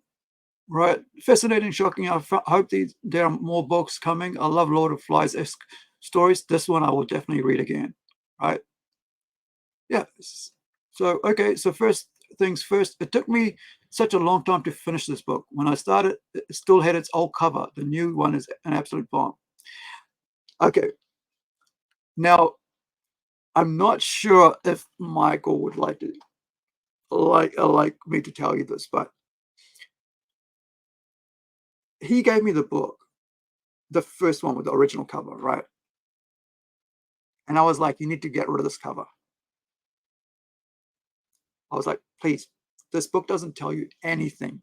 The cover, sorry, doesn't tell you anything about what's in the book. It's not a sci-fi looking cover, right? And so once he got some money and stuff, he redid it. And this is a new release. I'm not sure if I have the new one, and here's the thing I've learned over the years, because I've collected books and comics and all that, right, for ages, and I love art. Covers, right? Let's get this over here. No, it's that one. Covers let people know everything, or as much as they can, about what to expect, right? This is a good cover for a horror book. You can see the tentacles, right, over here around the dude's legs, and you go, okay, this is creepy. Writing stories. Is it the author that's getting pulled away by the creepy tentacles? That sort of thing. And if you have something that doesn't connect with the cover up to the story, and this is what's been done in comics before, like where they have guests, they have to pay somebody. This is like mostly in the 90s, right? Where they used to pay guest artists to come and do the artwork, and they haven't even read the story. They'll just say something weird, right? And then you open the book up, so this is not what it said on the cover, and you feel like you've been ripped off, right? It's like something like Hulk appears on the earth. Inside, Hulk doesn't appear, right? And so, I said to him, like, dude, you're not doing yourself any service by having this cover. And so over time, he changed it, and it was great. And you can see the cover looks amazing right here. So check it out. This is Moneyland on Goodreads, Michael Botur. I promise you, you will love it. And if you don't, it's okay, right? But, you'll enjoy it. I enjoyed it. I had to stop reading because I could imagine everything. And I just said, this would make a great comic book. And of course, he owns it. And in time, I will, I'll be able to work through it. And even if he ask him to script it himself, so he can be the creator owner of his own work. And maybe somebody out there will go, hey, even maybe his publisher goes, hey, why don't we adapt this into a graphic novel, right? Because it'll really be good. It's the imagery, and there's amazing. It's a sci-fi, robotics, all this stuff. It's just great thing. It's like watching a sci-fi reality show, and it's just great. And it's a book it's a young adult type theme book, if I remember right. Let me just check here. Excuse me. What are we looking at here? So, I wonder who gave the 1 star or 2 stars. Maybe it was because of the cover, right? But where are you? I wish there was like a about. Don't they always have an about? Why can't I find an about this book? This is weird as. Anyway, I guess you have to sign in to do that. Whatever. Okay, I'm not saying I'm coming up on 2 hours. I think that's enough talking about that and about Babylon 5. So let's get to some unboxing. So let's clip it to unboxing. So I remember when I'm trying to get some clips, I know where to clip it from. So here we go. So this week has been really, really cool, because over the last week I've just been buying auction, really, a whole bunch of toys at auction and getting good deals on them. Seriously, right? This is, of course, very you know, goes back a long way, and it's very dear to me. So I'm gonna put this gently back where it can not hurt anything, or not be hurt by anything. Come here, Homer. Get out of the way. Homer's one of the ones I got recently. I can't remember exactly when, but I mean, I think I picked him up on thrift shop. So let's get rid of our money land. There we go. Yeah, it's quite. Let me change the lighting on that. Excuse me. It's kind of, maybe not. There we go. Right. So this is like a vinyl PVC figure. So it must have come with a whole bunch of stuff because it's got a whole lot of holes in the back that you could dress it up with, you know, character-wise. You know, I also have another Homer somewhere that does the hula dance, right? That speaks. It's got the hula skirt, and I feel for those people in Maui right now, man. I really do. I just heard some things today about Maui and how FEMA took 3 days, how the president took 5 days, like I said, to respond. Just want to go there, sorry. But to all my American viewers, and if you're watching this from Hawaii, my heart goes to you, man, all the and your family and your loved ones. And I just, yeah, we're so far away from you guys, but yeah, man. Well, you know, I don't know what to say in times like this. I'm just not really at it. Like, I've had a death in the family this week. I just don't know what to say, things like that. Because I think anything I say will sound callous, so I try not to say anything at all. Because you don't know how anybody will take it. Yeah. So this week, I was bidding on, like, I was talking to a auctioneer, right? So he had this on, and I actually have one of these, but it's a different one around here somewhere. Hold on.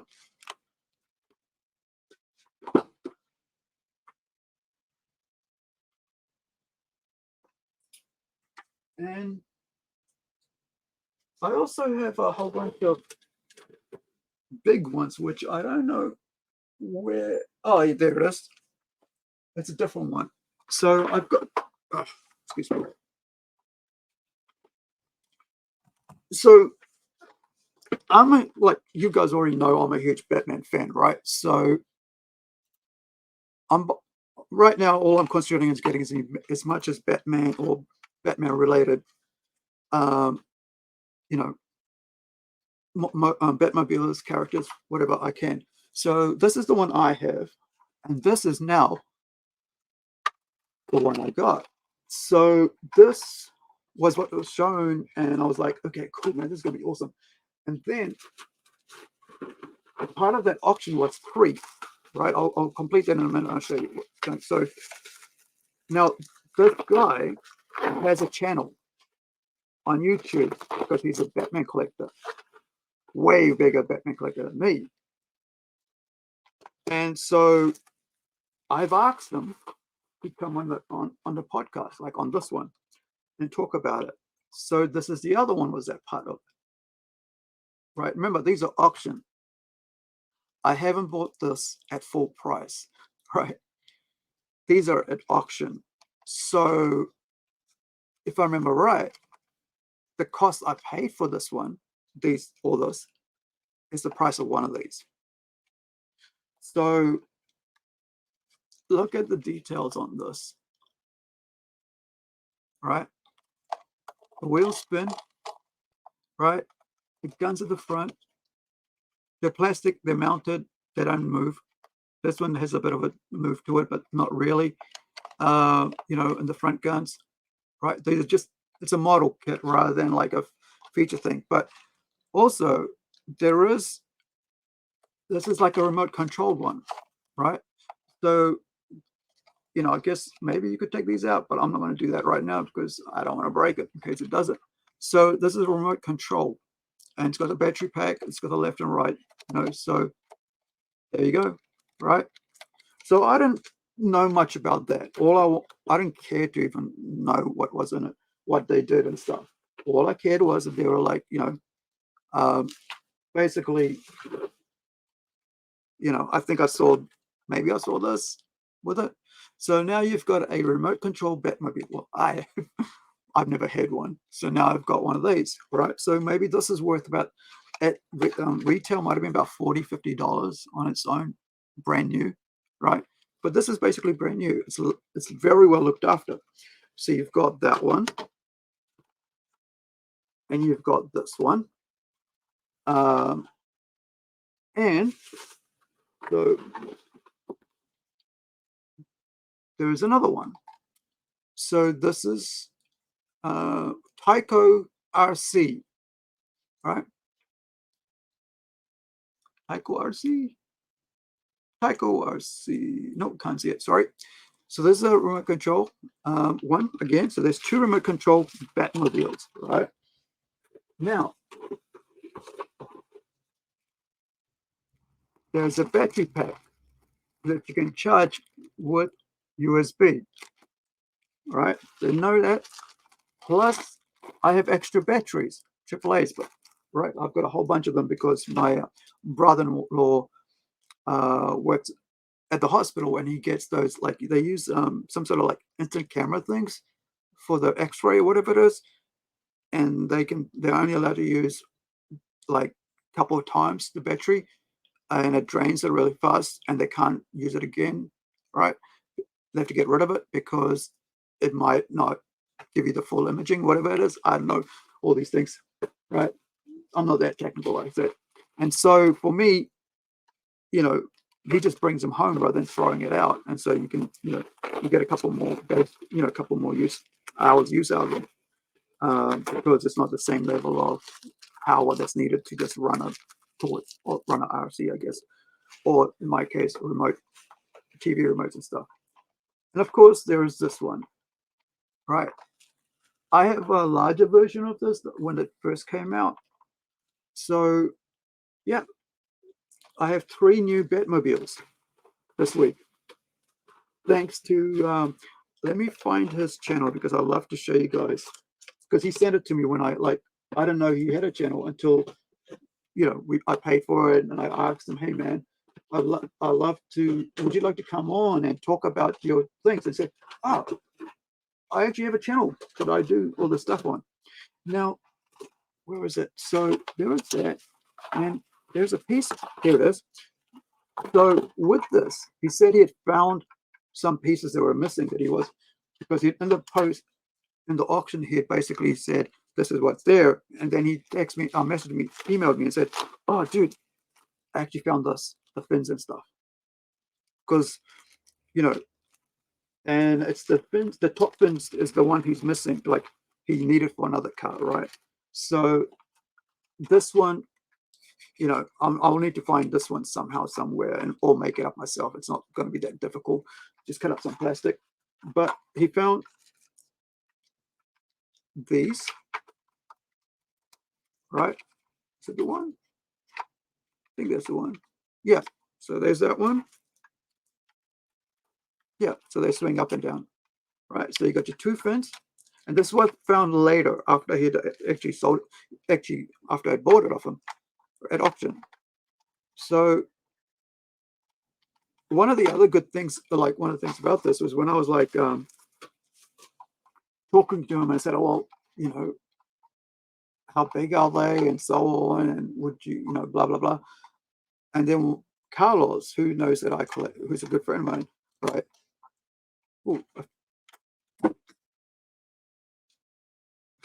Carlos is a good friend of mine.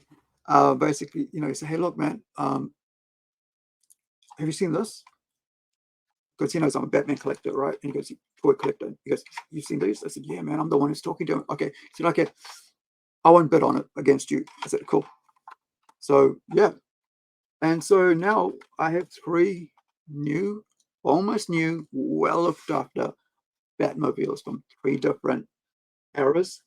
Right? I guess this is from like the new, like, is it 2 or 3? Is it Dark Knight or is it the? I can't remember what the last one's called. Where is it? There's a DVD over here somewhere. I'm sure I'll be able to tell you. What are you? Dark Knight Rises. Is it from Dark Knight Rises? Come here, you. Let's find out which car you're from. Right. Dang nabbit. Nope, doesn't have any pictures on the friggin' Batmobiles in it.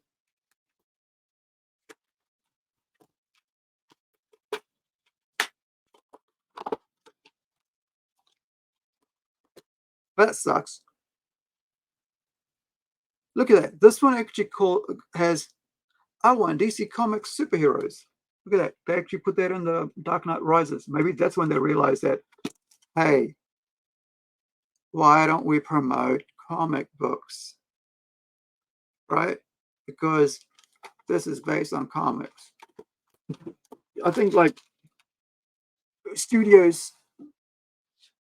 and people writing them and producing movies, they don't have all the brains up here, to be honest. I think they don't. So there was that lot. Put that out of the way. So the other thing that came through this week, and that one, and I'm going to tell you guys, in New Zealand, that cost me $38 delivered. All right, that's $16.50. So I'd say that's $10 for Korea, right? For postage, for delivery. And the rest, which is around about $20 odd or something. Yeah, $22 for those 3. 2 RC and 1 Batmobile. 2 RC Batmobiles, remote control Batmobiles, and 1, just a normal one.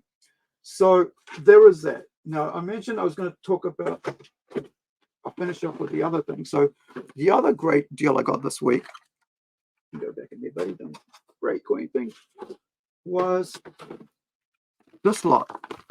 So,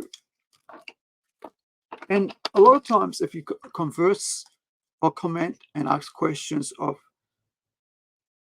auctioneers, right? Auctioneers, you'll find that like they they're happy to combine or maybe work out some sort of deal. Some people don't. Some people ask, and I'm like, I don't go, well, if I buy this and this, you give me cheaper, because I know they're selling because that's what their price they're putting on there, right? So I ended up, like he said, yeah, I'd be happy to combine. So I went and put like, about up to like about $3-4 on each one of these. Is there any more? Yeah. But the one I wanted was this. Shazam. He's my favorite hero. He's my favorite Hollywood actor right now, next to Stephen Amell. You might have seen the little short video I put up about it. Like, he basically is speaking, right? Zachary is speaking what the fans think, right now. Like, why can't I get out there and start promoting movies that I'm already being paid for to promote? That's what we're saying. Well, why don't you get out there and promote the movies that you've already been paid for by the studios that we, and it's like, doesn't work. And it's the same like Stephen Amell said, like, why are you like kneecapping us, right? Like, at the moment, apart from the AI thing, I believe, and this is my personal opinion, that a strike is pointless. They shouldn't be doing anything else apart from just talking about the AI stuff.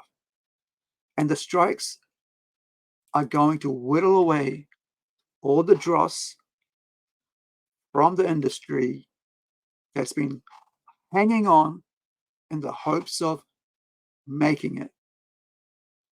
The talent will be kept, anybody else will be gone.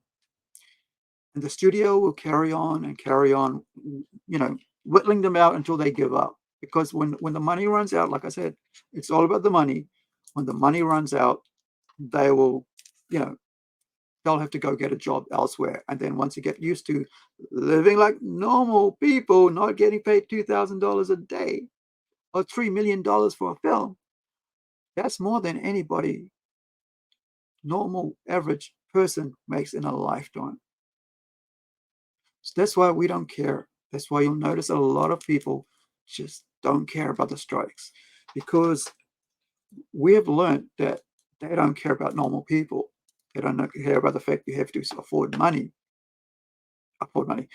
food, pay the power bill, pay internet, or whatever you got, when you can get paid $2,000 a day just to sit around. That's $360 maybe US, 3.2, yeah, New Zealand dollars, right? So when you're out there saying all these things and people see you for who you really are, they're not going to support you later when you try to get in, when your movie comes out. They go, well, I remember when you did that. People don't have short memories when it comes to stuff like this. What they care about, long-term memories, man. So anyway, so I ended up getting all these figures, right? Where's the other one? The most I paid was for this, $3 for Hulk bobblehead, Funko Pop, $3, right? Because I said to him, will you do combined shipping? I said, yeah. So I got this for $1, right? I already have this. I got this for $1. Already have this. Mean Machine. Is it Mean Machine? And I also got this for $1, right? And of course this as well. So what I'm going to do is going to look at what I have, right? All these 4, I think that I have, and I'm going to sell these 4, right? And that's the whole reason I went and put my hand on this. Out of all these 6, yep, the only 2 I'm keeping are these 2, because I have all those 4 from another auction that came in. So I paid $1 for him, and I paid $3 for him. But I really wanted him. Didn't really care about him or any of the others, but I really wanted him. But because I did he said combined shipping, I went, oh, well, I'll put a couple of bucks on each one. And I've got it. And and this is such a cool figure because you can turn all the way around, I think, and you can look at his butt. That was my, I actually took a photo and texted to Carlos and said, the cool thing is you can do that. But so this is a really cool figure. So you've got the boots that turn. You've got the knees that bend, right? You've got the leg that moves up and down. You've got the hands that turn around. You've got, you've got the wrist, sorry, the elbow that does the same. But also, let me get back up. It goes up and down, right? The joints, right? So you can really pose them. And then you got the shoulder, and of course, you got the, the whatever position with the legs, but then also got the waist. So you can really do some really cool poses with them if you want, right? Of course, you can just make them fly, right? But it's a really cool figure. I was trying to figure out, and this is the whole auction was because I wanted this. So I try to figure out what, who put it out. And of course, it's got the beautiful peg legs, for standing on.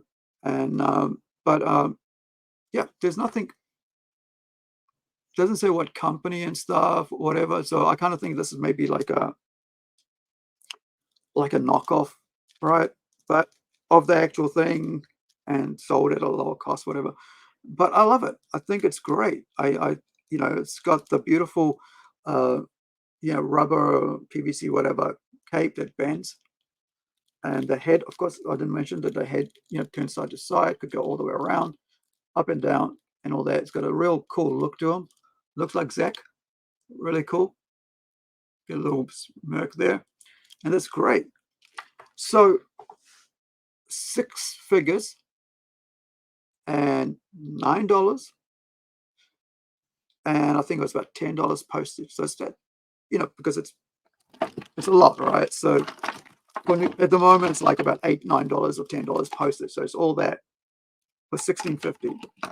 But the main one just cost me $4, which is what I wanted, right? So that that was amazing, deal, and it really, it was great to get that, along with, with my Batmobiles, 2 RCs and a normal one. Now, the other thing I picked up last week was this. I don't know what it was, so I put up on the NZ Action and Action Figures and Collectors group page. It's Zoid. I knew I recognized it. I remember watching some of the episodes back in the day when I was I might watch it again, but I remember watching this. So somebody said this was like a Burger King figure. It's got these finger holes, so you can actually have it on your hand. Of course, you got to have smaller fingers kids' fingers to run and stuff. You pretend you're running, but it doesn't really work for my hands, or whatever. And it's die cast, which is really cool. So it's got plastic tail, it's got plastic back guns, whatever you want to call it, rifles, and then the one at the top is plastic as well, right? So this one here. So these are plastic. There's 4 items. It is 4 items, but it's all metal, die cast, right? Which is kind of surprising for me, because it's like, do Burger King or McDonald's actually would put out that? And the other thing is, I couldn't find any markings that I could see on it. There is some, but it's really hard to read, right? So blended in. Burger. Yeah, it's kind of actually made in China.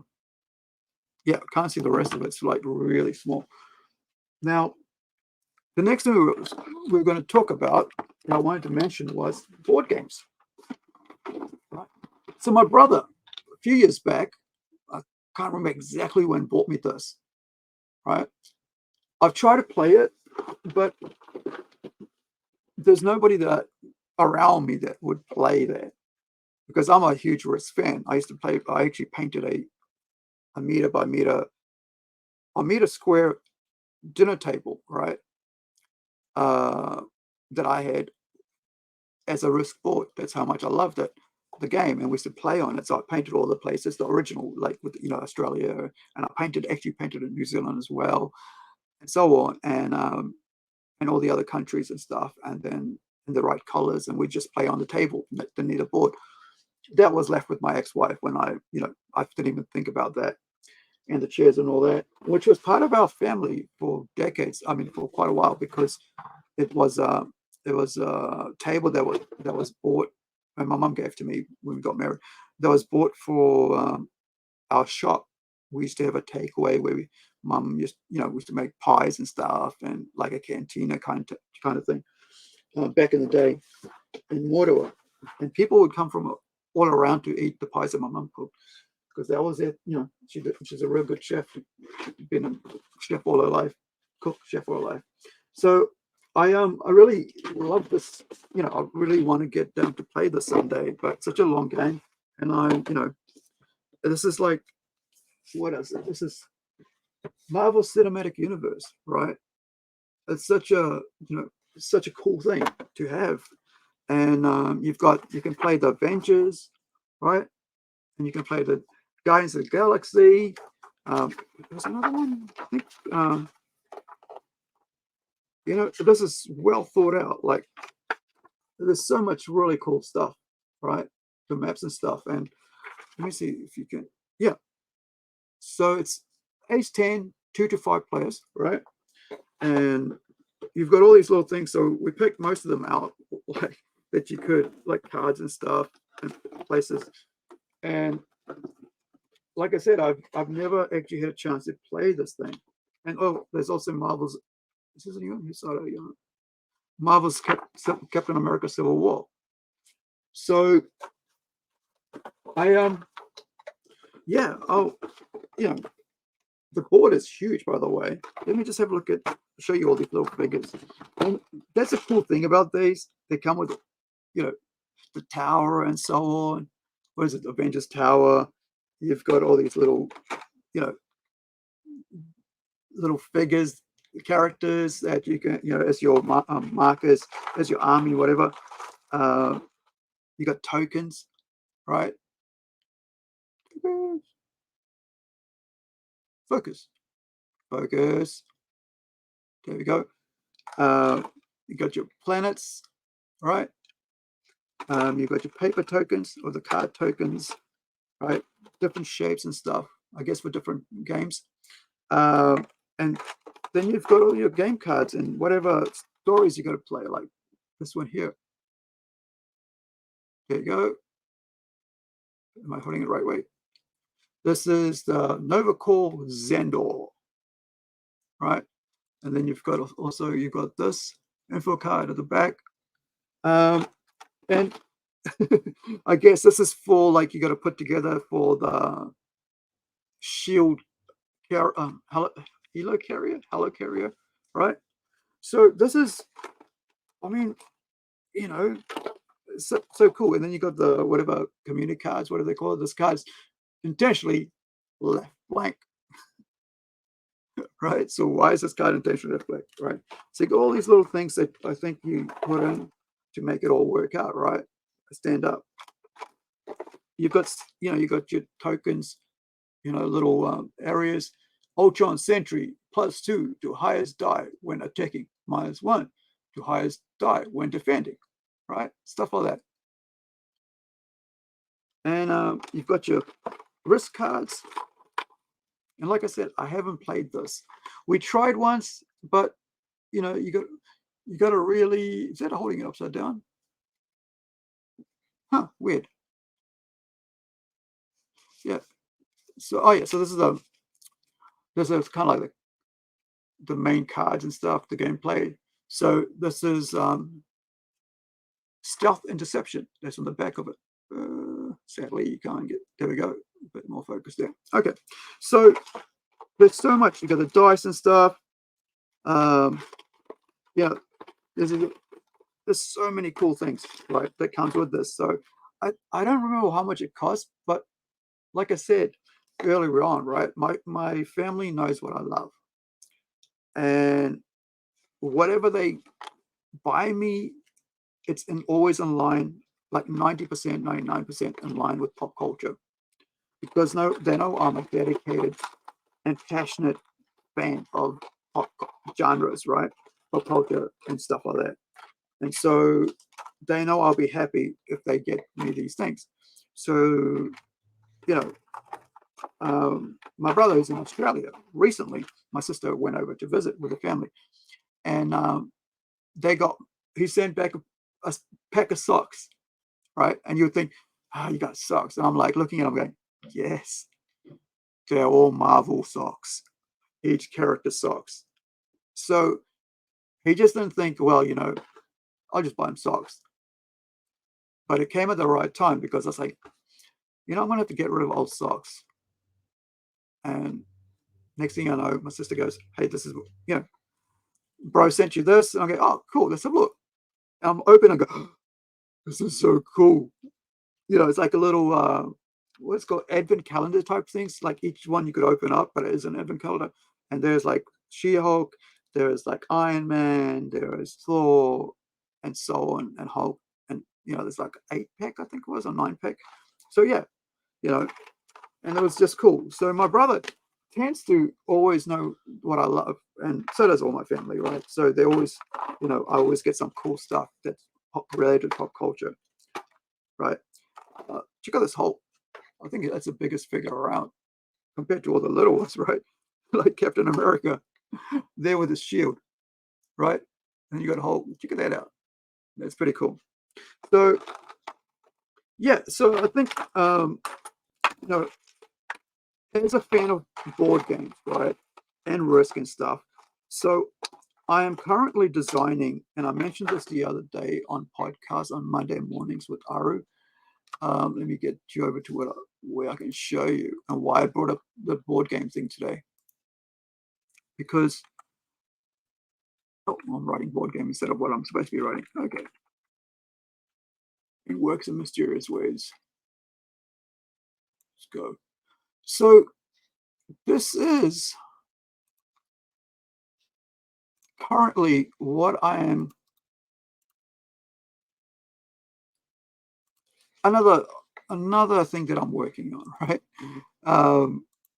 Because I'm always working on something, and this is another, right, related to board games. Let me have a look. So this is Zoolandia, all right? So you'll find Zoolandia and information about Zoolandia here. So let's put this up here like this so you can see. So Zoolandia is a world I'm creating that I'm looking at probably about 10 standalone issues of comic books, 22 pages of stories. So I want to have all these characters come together on the board game. Like, so you could play the board game after having read the comics and you know the characters, and then in 5 years or 10 years we release a board game. By the time I'll hopefully have enough money and to pay artists, you know, to do great works on it. And at first I thought I could get, you know, artists from New Zealand to do it, but it's, you know, sometimes things just don't work the way you want it to work. And so you try to do whatever you can to make it work. So I forgot to show you I just realized the actual board for that before we carry on. So let me get rid of that. And, you know, if you're on Facebook, please follow the page. You'll get more information as I slowly build the universe up. So before I go any further, let me show you. Where are we here? This, my dear friends and viewers, I'm gonna pull my headphone up, is the board, right? For the Risk Marvel Cinematic Universe. It's huge. It's like maybe about 60 centimeters or 80, maybe. Check it out.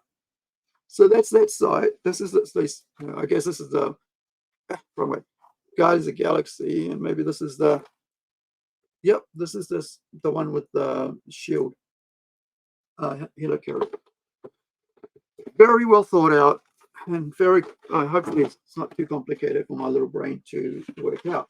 But as I said, you know, I haven't played it yet. I need to find the right people to sit down and concentrate, get some drinks around, get some food, and really, you know, some people who are really into it. I had a couple of years ago, a couple of decades back, I had two friends, Luke and Brian, who were really keen on that. I like come over and we just play for hours. And the other one I wanted to open today is this. But back to Zoolandia, right? So Zoolandia is my IP outside of my, I guess, relationship with Rising Sun Comics. This is something I wanted to just do on my own. And I know it's going to cost a lot of money to do on my own. And so I'm hoping that when we offer it up on Kickstarter or something like that, on crowdfunding, that people will come to back it. You know, so what is Zoolandia? Zoolandia is a fantastical world where us as humans can walk in, in our natural everyday life, in this world, can walk into it accidentally, through mist or fog, through going into into a cave, and walking into it, or we can die and go into it, or we can be brought back to life in it, and it doesn't matter. Like in this world, there are people that have already been there for like 100 years from our Earth, right? And then there are people who just walked in yesterday, right? And so there's several stories about as part of this thing, right? So let me get you to what I posted most recently, which was this, right? This is my work thing, right? This is, on and off. I've been working on this, and like this is something I wrote in 2015, a Dragon Story add-on, right? Which I'm going to be making into this. So it's not something I've just thought about recently. The world of this fantasy type world I've been thinking for a while, over a decade, I guess, almost maybe 15, 8 years. Yeah, almost a decade. But further than that, I've been thinking about stuff like that. So I'm thinking about all these different, and I've trademarked them all because I don't want people to steal the titles and stuff, because I'm going to be using myself. So, you know, there's all these different little stories in there. You know, Dahlia and Devandra's, you know, journey. Who are they? You know, the other side of here and stuff like that. Zealandia. Fear is All I Have is the most recent story I've just been writing. It's it's talking about the demon and the fairy race and their conflict and how that comes about or why it comes about or whatever. So there's that story. So now you know when you go into playing the board game or reading the other comics, you know how they fit in. So I'm trying to bring all this little this this original thing together in its own little universe. This is not part of Plunge universe or anything like that. So to do that and to learn how board games work, I've been buying a bunch of board games, right? Like I mentioned, like these ones, like, I mean, there's, I wonder if you guys have played Monopoly, right? Marvel, right? 80 years. This is a great, great little thing. It's got like these really cool, it's got the, Monopoly board, right? It's got these little plastic, hold on, let's put it back up to that one. So it's got these little plastic comic books, right? It's got marble at the top here, and it's it's really plastic. So yeah, it's got these really cool, right, metal, because it's metal tokens, right? These, I mean, it's worth having just for these, if I can say that, right? You've got your Marvel 80s notes. You've got the X-Men stuff. You could play with so many different main key, titles. You got Spider-Man. You got like Shield. Yeah, the Shield, right? I hope I got that right. You got Avengers. I can't remember who this is. You guys probably know, right? Of course, there's T'Challa. With the Black Panther faction. You've got Avengers. I think I've just put that up. You've got Fantastic Four. I hope they don't ruin them. They seem to have ruined everything else now with Marvel Studios. I just wish they just get rid of everybody that's there and just bring in the people who write the comics and go, hey, man, build us a universe like, they did with the Avengers series minus, Captain Marvel. So you got that, and then also you have the graphic novels, the red ones, right? And they're plastic tokens. So your hotels are your graphic novels, your houses are your floppies. Oh, can't see that. Sorry, guys. And then you've got, you've got your cards, and each one has a little comic book image of it in there and tells you, travel to another dimension, right?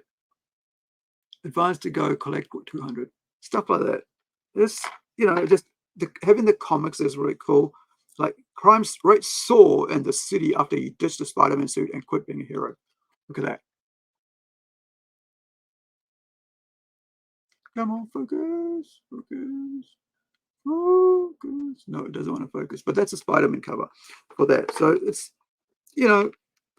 they have really thought it out, as far as I'm concerned. Like it's like really fan service, right? And I don't know what it is about Western media. They don't care about fan service, right? They go off on about Japanese people doing fan service.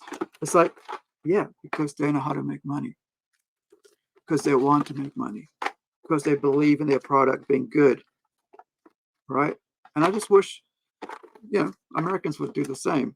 But there are certain people out there that just don't care about, pleasing the fans, because pleasing the fans is bad. Not that it'll get you money, it'll help you make more stuff, because that's why I do this, right? I create because I want to make money to make more creative stuff, right? Put my work out there, right? Be able to maybe someday bring a toy out, right? Then people can have my toy, my character, like I have, other people's characters, right? That I have, all these other toys and stuff because I like them. So I'd like someday to have somebody have one of mine, or have someone have one of mine done up as a, you know, as a, with clothing and stuff, right? This is actually, I forgot to mention, these are actually fabric, by the way, guys, right? This is actually a fabric, right? Doesn't have too much articulation. I think it's about 5 or 8 points of articulation. Knees bend, right? Hips bend. Body does, torso doesn't turn. Head turns, right? Elbows turn, right? But shoes don't. But it comes with like actual fabric, like the fabric of the actual character's costume, right? Like this one here with Sheridan from, you know, these are from Babylon 5. So yeah, you know, capitalism isn't bad. Capitalism lifts people out of poverty. It's that one thing that is so good about capitalism. It lifts people out of poverty. But on a negative, it can keep the lowest workers in poverty, because one of the things you know they do is they do this one, is that they tend to, you know, try to get as much money out of, make as much money without, you know, looking after the workers. And that's what I can agree with when it comes to the strikers, right? I don't like the fact that their image can be taken and used, you know, as fillers for whatever movie, whatever time, for forever, without their knowledge, or, you know, if they signed at one time. But, you know, people are like signing up themselves to stuff like that. Like you look at James Earl Jones, signed away his voice, got whatever money, because he realized, well, I'm going to die anyway. At least I can leave something for my kids, you know, and my family, right? And so there is that. A lot of these younger ones, they don't understand that. And I can understand that. For me, you know, saying what I say right now can actually damage my brand in the future. What if somebody goes someday, oh, well, we're going to make an animated series based on your show, and they go, oh, I remember that time you said that. And of course they will use that about voice actors or about actors and stuff, and we don't want to work with you. It's like, I don't care anymore. It's gotten to a point I'd rather not have any version of my work out there, right? Apart from comic books, right? Because I'd rather just be happy with getting my comics out there. So it doesn't bother me that much now if someday somebody used what I'm saying now against me, because I'm like, yeah, why can't I be honest to myself? So let me get rid of Zoolandia. And so I bought this. I think it was only for a couple bucks, right? So because, like I said, I'm learning how to make board games. So I bought this one. It's all, you know, it's been very well loved, tattered and all that, but all the pieces basically look like they're there. So I'm like, it would be cool to learn about how people come up with gameplay, you know, stuff. And, you know, and I could, when I'm sitting down with someone, when I'm, you know, when I'm writing, trying to come up with the rules about my characters, because right now, as I'm creating the scripts, the stories, I'm actually in my head going, what's their power structure? What do they look like? How will it, you know, not always think about the board game, but I'm always thinking about the comic book, how it relates to each other. So, you know, someday when I find someone who can write a gameplay for me, right? Because I want my game to be something like, kind of like Risk and Monopoly mixed, right? So that it's like, it's easy to play, but it's also fun. And so when you buy this, right, buy my board game, you'll also have the comic book in there and go, yeah, these are the characters. So you actually end up going, here's all 10 issues, if you want, as the final thing, along with the board game, right? And I know, and like, so you got all these tokens and stuff, and I'm like, okay, how does it all work? You know, if you guys have played Zombicide, you guys know exactly, right? And so I don't know, I've never played it.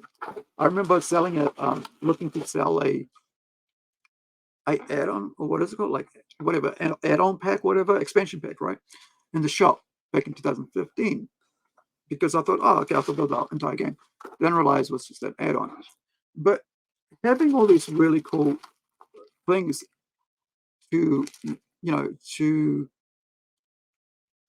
do kind of like, you know, for his research for when I do my own game, right, that I have something to go off and to make Zoolandia, right, the easiest thing I can think of for players, right? So that it'll be more fun. It'll, you know, kids will be able to play it, and, you know, cancel that. Sorry, back here. That Zoolandia will be something, right? Something fun for people, right? That this game, this universe will be fun.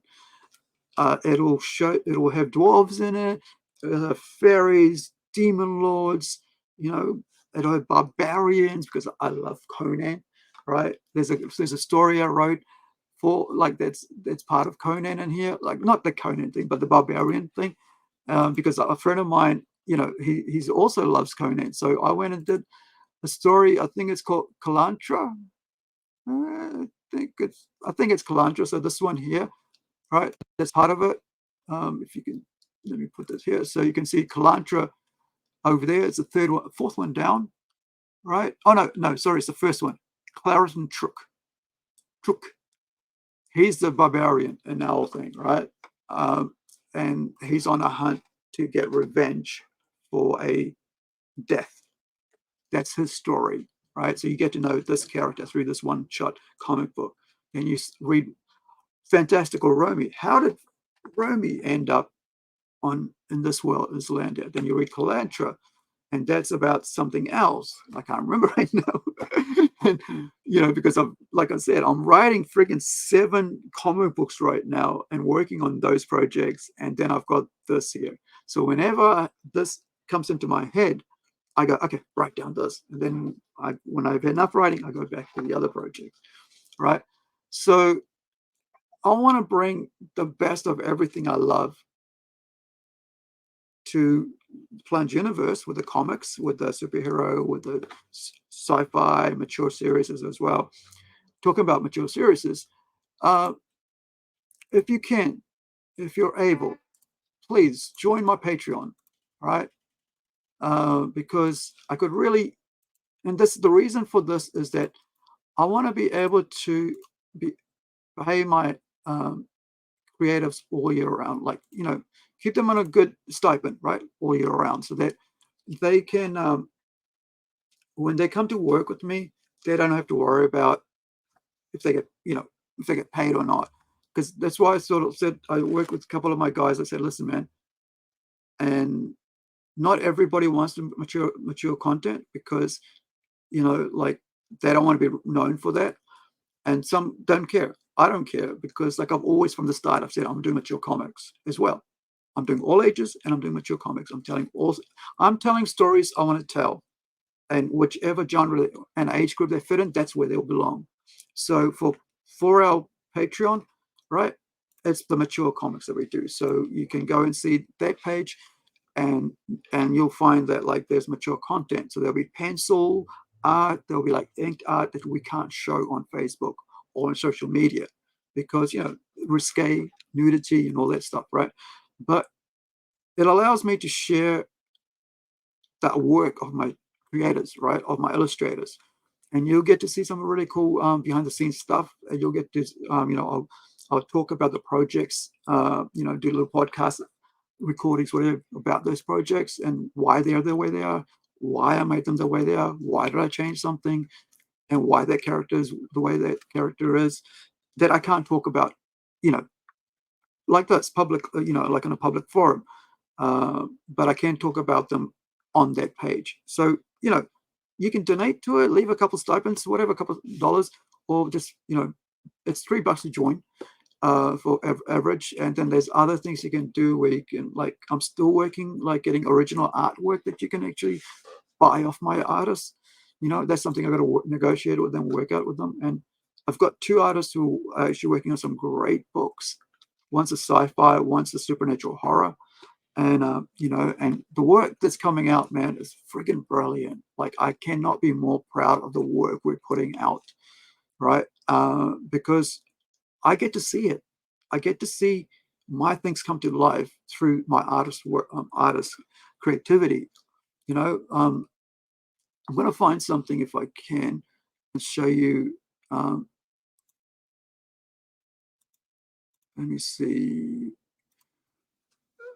Where are you? Gosh. Give me one sec. While you wait, have a look at where are you? When Mousy, come back here. Have a look at this map, right? Because this map, remove myself. This map is what the whole universe at the moment, right? That's the first country that we're basing the story in. The world is called Akashara, right? The land, the north and south, it's got the land there, the southern kingdom of Zealandia, the northern kingdom, right? And it's got your small, let me see if I can bring that up a bit more before I go and look for that stuff. Right. Right. So there you go. And this is where I live, right over here. Waters Rain, right? Beautiful, beautiful little city.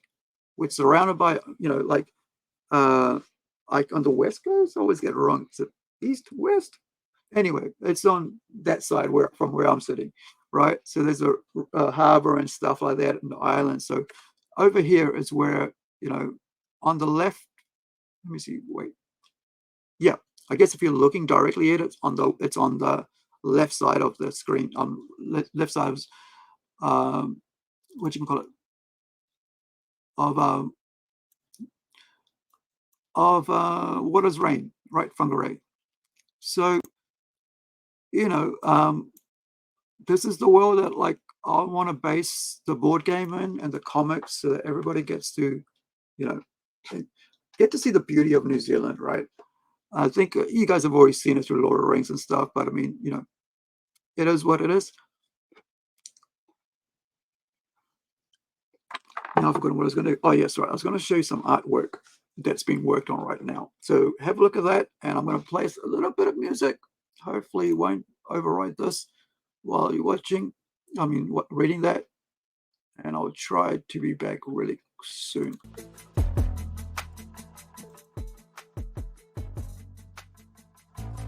Is it playing? Still playing?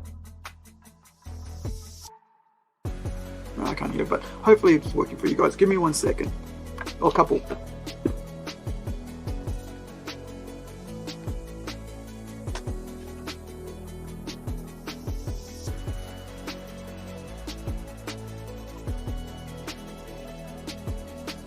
Right. Okay, well, keep the memory foam pillow keep dropping off. Get in there. Right, so let me put this away, board games away, and I'm going to do, like, let me see here. So,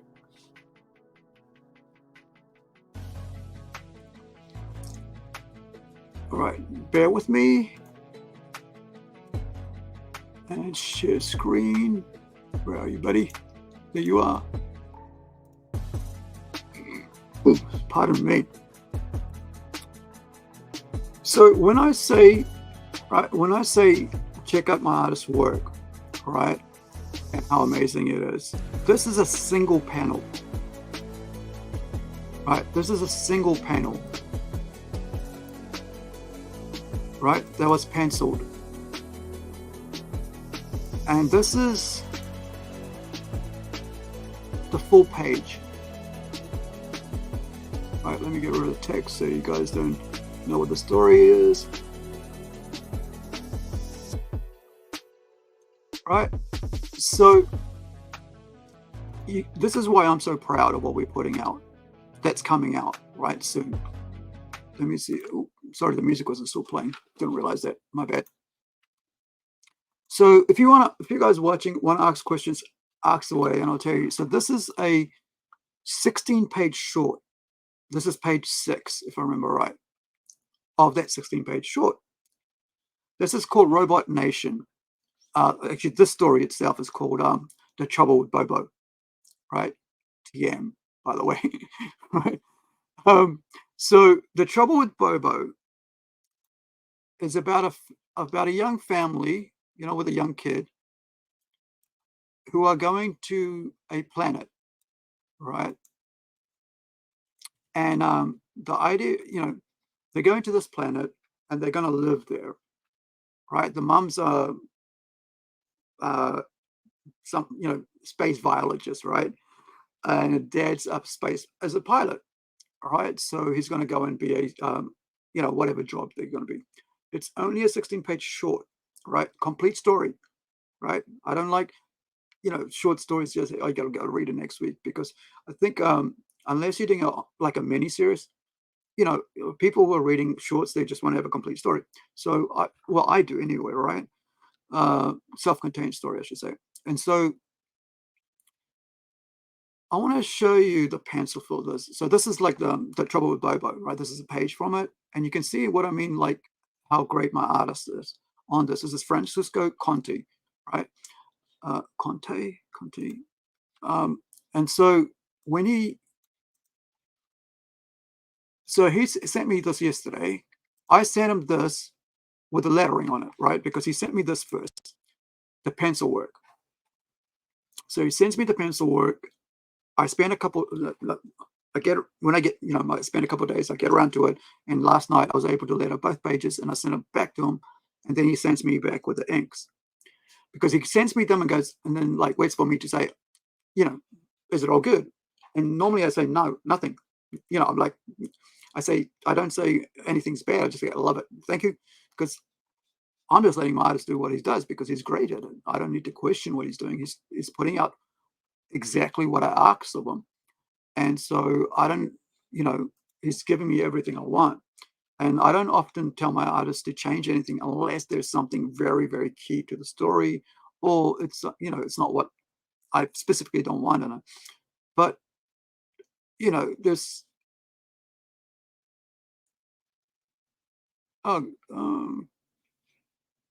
yep. I got a spam, I think. Annoyed feeling here. Spam. Anyway, it's like all the Fiverr guys that turned up in my DM when we started doing the Kickstarter. Anyway, guys. So yeah. So this is the pencil work he did, and then of course you get to see the amazing ink, right? For it, he inks his own work, and I get to put text on it without trying to be too damaging to his artwork, right? Because I love showcasing my artist's artwork, and I think you gotta serve. And here's the thing. Remember, like if you were watching from the start, I mentioned that I don't want to see Sheridan be turned to anything else but stay as himself, as a white male. And when I say I don't want to get race swapped, I say create your own. I don't want to see race swap characters that are loved and beloved forever, for decades, and are in the hearts and minds of people that love those things, right? So I just say create a new character. And so this family here are Indians in space, right? And that's it. They could be anybody, but I just thought, it'd be fun to just have Indians in space, because the other story I'm writing, they're not Indians, right? So the other story to this, and it's a great story. Well, I'm what is it called? I'm biased, right?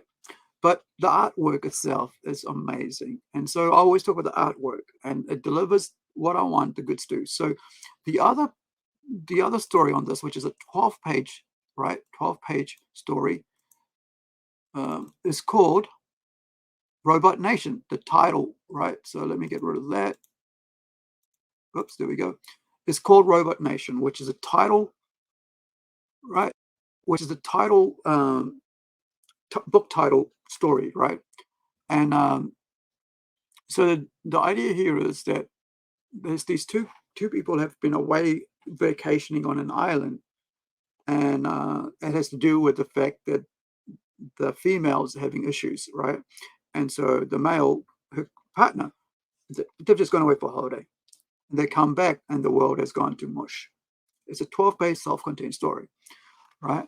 And what I want to say, it's called Robot Nation, right? So TM, right?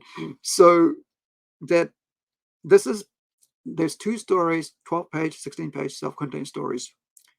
They'll go out as a 32-page or 38-page comic book, right? Issue 1, and then there'll be like a issue 2, hopefully, depending on how well you guys receive it, right? And how well you guys react to the work. And I'm kind of thinking I want to leave it as a black and white comic, right? Kind of like a throwback to my 2000 AD days and Swamp Thing, right? And also Conan, right? Barry Windsor Smith. You don't want to color that work. So my thing is, would you, if you guys would support us putting out a black and white book with beautiful cover art, color, right? With pinups and stuff. He's actually doing a pinup for me right now, based on this character, because I love that artwork for this character so well. Let me get back down there. So is it that one? Yeah, for this character right here, right? I love this character so much, the design work, because I send him a whole bunch of like my artists, because I can't articulate in great detail exactly what I want. I just go, this picture, muck around with it like this, and this is what's happening. And that's how I'll go, right? I want Bobo to look like this. Here's some reference images, and you go for it.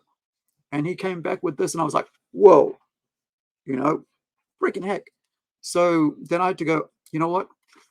I can't just leave it without something amazing. I'd love to see it as a pinup. So I said, hey, you know what? What if we did something cool with this character, right? What if we did something amazing with this character? What if we did it as a pinup? And we did 3 different ways, right? So, and this is for Patreon, right? So there'll be a normal one that we can, put out there for everybody to see. Then there will be some risque and some nude things, and to do with this character and another character that we're going to put there. And so you'll be able to, like, by joining our Patreon, right? By joining our Patreon, you'll be able to see the progress of us turning this character into a pinup in 3 different ways. I've said I want it like a all ages kind of thing, like public. Then I want a risque one. Then I want a nude one, right? Because hey, it'll be cool to have something different. And because this is a mature reader book, so I can do that, right? It's not an all ages book like Incredi-Girl, which I'm nothing like that will be happening with that ever, right? But this is like a mature reader book. And so I love this character so much, and I said, hey man,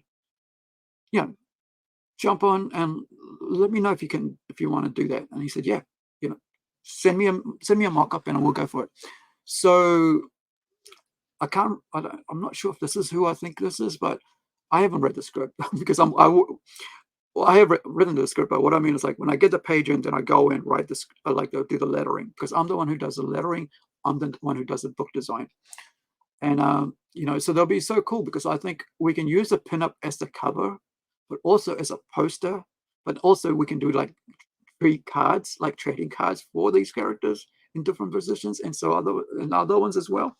So, I just, I hope that you guys, when this book comes out, Robot Nation, you guys will pick it up.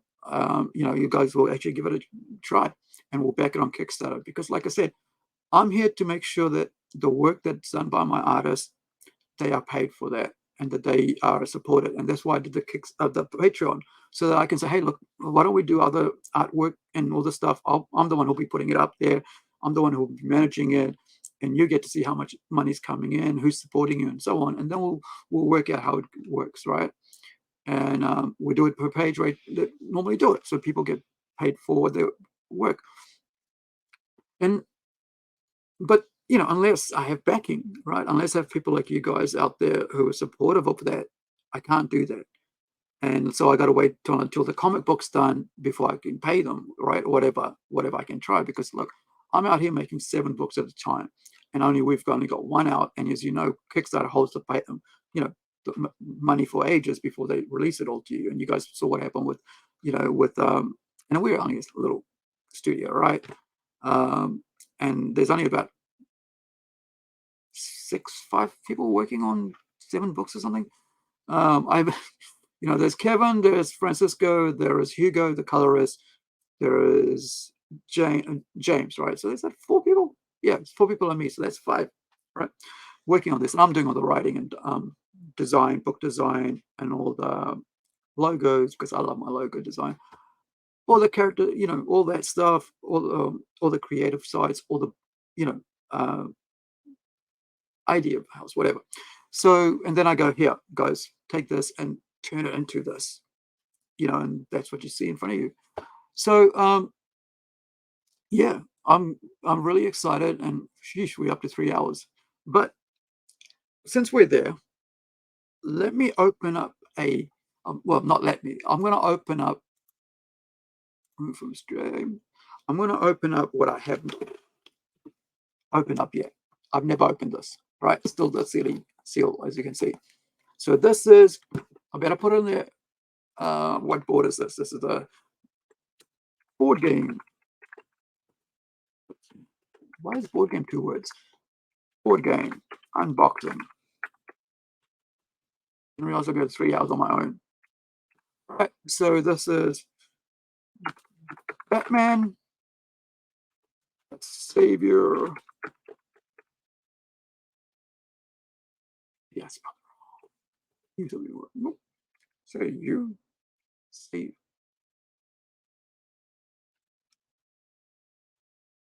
Wait. S-A-V-I. S-A-V-I-O.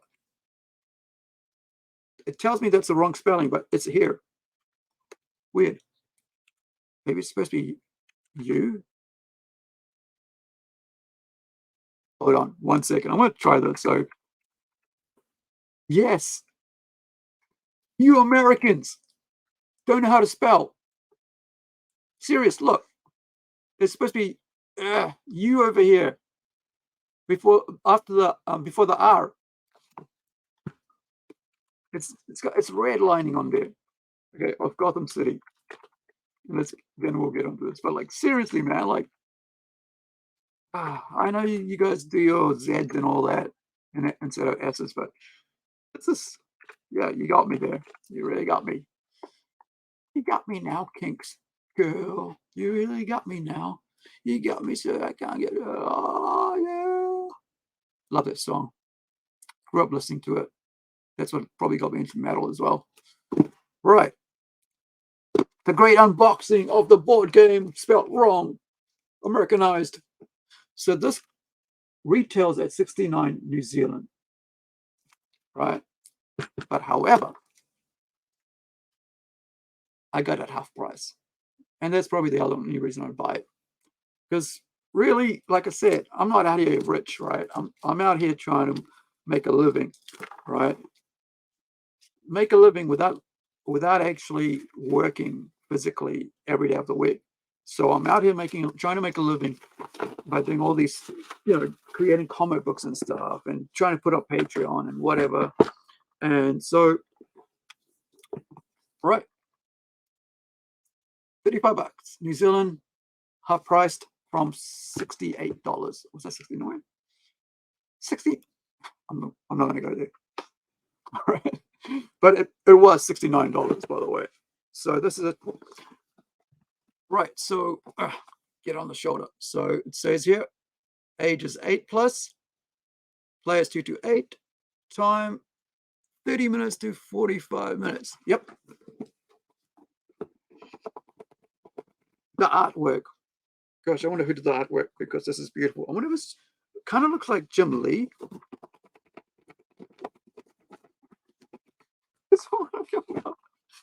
Right. Beautiful box. Kind of wish I kept the plastic, but I'm going to put it in a big plastic bag so it stays nice and mint. The first thing you see is the game book. Game rules and scenario. Right. It's very short, which is pretty cool. Of course, you got Bane on the back, the breaker of Batman's back. And of course, there's been some controversy this week about Bane, right? From the director of Blue Beetle, right? And of course, he got all controversial about putting that stupid line in the trailer. I don't know what it is about leftists or those people who want to ruin everything. that like they just can't leave heroes alone. So anyway, so here we go. But I don't want to get there. So, but I mean, I shouldn't even say leftists, but people who want to do that, right? It's not always leftists. It's people who want to ruin things. Like in the old days, it was like Dungeons and Dragons. So you got that. So the next one is just people. I think when you politicize it just gets stupid. So this is Joker. Is that Arkham? Yep. Power levels. You get all these.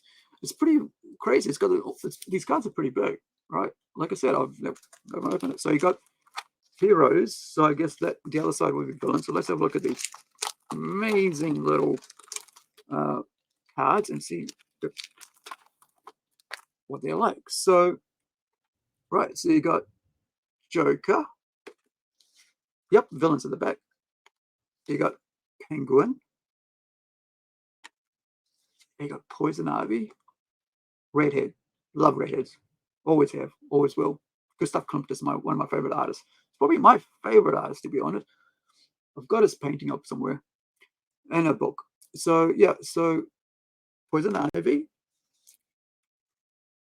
Another villain. You can't have, cannot not have Harlequin. And of course, as you know, Harlequin came about from the, animated series, right? And probably because fans love the character so much, right? And, you just got to give fans what they want, man. Bane, Two-Face, and now we go to the heroes. Another redhead, Batgirl, Catwoman, right? Gorgeous, as always. Nightwing in his tights.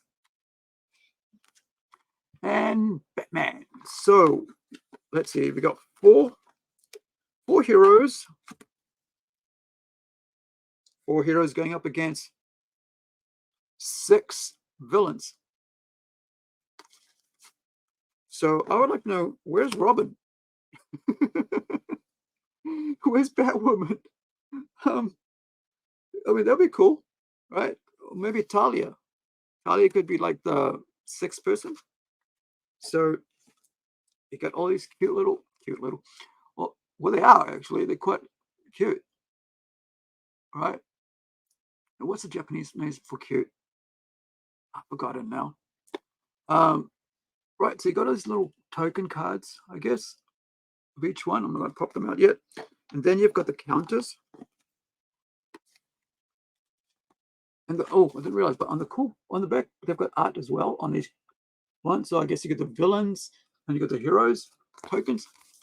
And so you've got, what is that? The bomb detonator, bomb 1, nuclear fuel, priming key, molecule, poison, machine, all these different things. So you got like, what is that one? Ooh. Mr. Freeze's gun, Joker's laughing gas. Pretty cool, right? And you've also got journalists too. You're also journalists. Hopefully it's not a Kotaku journalist, right? All right, there you go. So cool. What is that? Decontamination of radioactivity. It's over that one there. Then you got poison presence, right? That'll be like Joker. And then you've got Penguin with his ducky, which is, if you notice, is it still there or have I moved it? Oh no, I moved it. He's probably down there with Penguin. I bought a ducky because like a wind-up ducky or something. And I was thinking, man, this would be cool for Joker. And my friend Jason goes, dude, it's for Penguin has a duck. So I'm like, damn it, freaking head injuries again. All right, so there's those ones, but then there's also these ones, these black hearts. Don't know what they're supposed to be for, but and you got all these little things there: villain, ambush, explosive, heroes, and then of course on the back you've got the artwork on there. But on these tokens, that you still have the black and white. I mean, black and white hearts.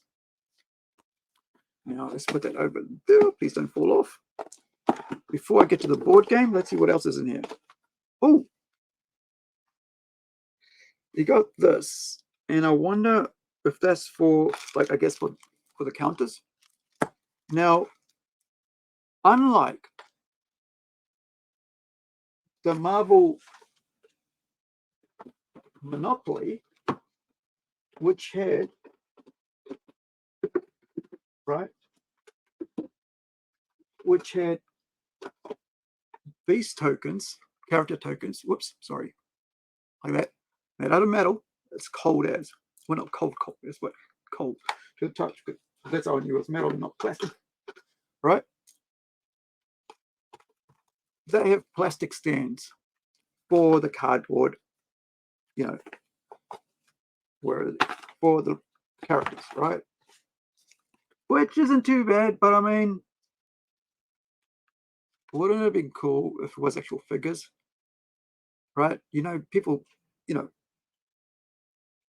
as a toy collector and board gamer, it'll be cool to actually have friggin' figures, little tiny figures, like we did, right? Not only is it not metal, right?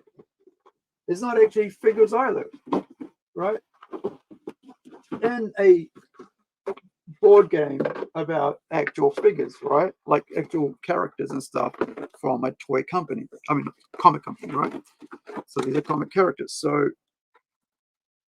wouldn't it have been cool to just put out little figures like that, right? As tokens? It's too easy, man. You already have Batman and all these characters already out there in the world, in your own, you know, is it Hasbro? Mattel, right? Mattel does, I think Mattel is a licensed Marvel Legends thing, I think. Or was it Hasbro? I can't remember. Hold on. Which one is it? Which one are you, buddy? Tell me. Come here. I can't even see. That sucks. This one. Made in China. I'm just trying to see over here who actually does it. So you guys probably already know, but made in China, Marvel, made in China, what? Hasbro, right? So this one actually has Hasbro. So if you already have companies out there that are creating your toys, why can't you make a little figure, right, as a token, rather than a card like that? Maybe it was cost, but guess what? If you said on the back of the board that you will get metal figures, people would still buy it and be willing to pay a bit more. This is what I mean by sometimes these companies who create stuff don't think about the fans enough, or they hold back, right? Or they just go far enough and then they come back. So between those two, you could have had them between the Monopoly and Marvel Monopoly and Risk Adventures, Marvel Cinematic Universe. You could have had a metal, put those two together, and you could have a metal token, right? It's on the other side. So Monopoly sometimes does those special limited series as well. Like they actually have like metal tokens, right? Lead, whatever they are. I don't think they do lead anymore, but pewter, right? So instead, I got a, you know, plastic, right? Plastic stand, right? With my Betty on there. Where did I just put that? So I just took that out and slip it back in. Weird. Right? And I got to now that. Right? Now that is my token now. A piece of cardboard on a piece of plastic. Where they could have just made a metal figure on a stand like that. Right? And it would have been beautiful. Been amazing. Be loved. But I would have. Anyway, so the other one is you got the bonus cards.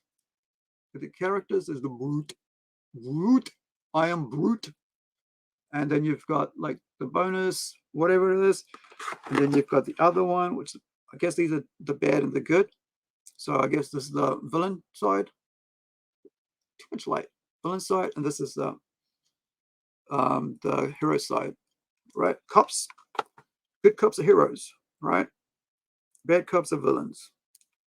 That's a given. Okay, so you get 6 dice. 6 white dice. You get a little pouch to put them all in. I guess all these as well. So when you get all your little bits and pieces out, you can put them all in there. So they're kept safe, which is a good idea, by the way. That's at least that's a plus in my book, right?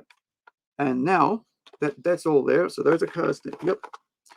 Let's put this back and let's talk about the board. So the board itself, right? How does it look, Mr. Magoo? Let's have a look. There's, of course, the map of Gotham. Look at that. Oh. This is how detailed I love to have my map of Zealandia done. Okay. Let me see, just go through this. Reminds me of being a child, looking for, like, I'm looking for here to making sure that, like, you know, I remember watching Idle Hands as a kid. And if you haven't seen Idle Hands, and if you're into comics, that's what you got to watch that. It's a horror movie, but it's about an illustrator who loses his hand in an accident, and it's a horror movie. So I'm looking through here like I used to do as a kid, watching horror movies and romantic scenes on thing to see how, if I'm getting it right. So there you go. And there's a bit of glare. Let me see if I can get rid of the glare. So getting rid of it. I can't see it. No, it's too white. Yeah. No, I can't get rid of the glare. Sorry, guys. But there you go. The map of Gotham. And I haven't always been a fan of, like, if you guys, just want to let you know, I did grow up watching no, Batman, same bedtime, same bed channel, right? The glam rock version of Batman TV shows. So that was, my dear friends, the unboxing and the wrong spelling of Savior of Gotham City, Batman. Hope you guys enjoyed that one. That unboxing. I got to find someone to play with. I haven't been out of the house for a couple of weeks. Well, I get out of the house once a week to go shopping and stuff with my friend Jason. But apart from that, I don't really get out much. Okay, so now, right, so as I mentioned, I didn't grow up watching Batman. I like being in love with Batman. I did enjoy all the shows, but as a young kid, he wasn't my hero. Knight Rider was my hero, right? Auto Man was my hero, right? But really, Knight Rider was my hero. Michael, right? And I even had a black jacket.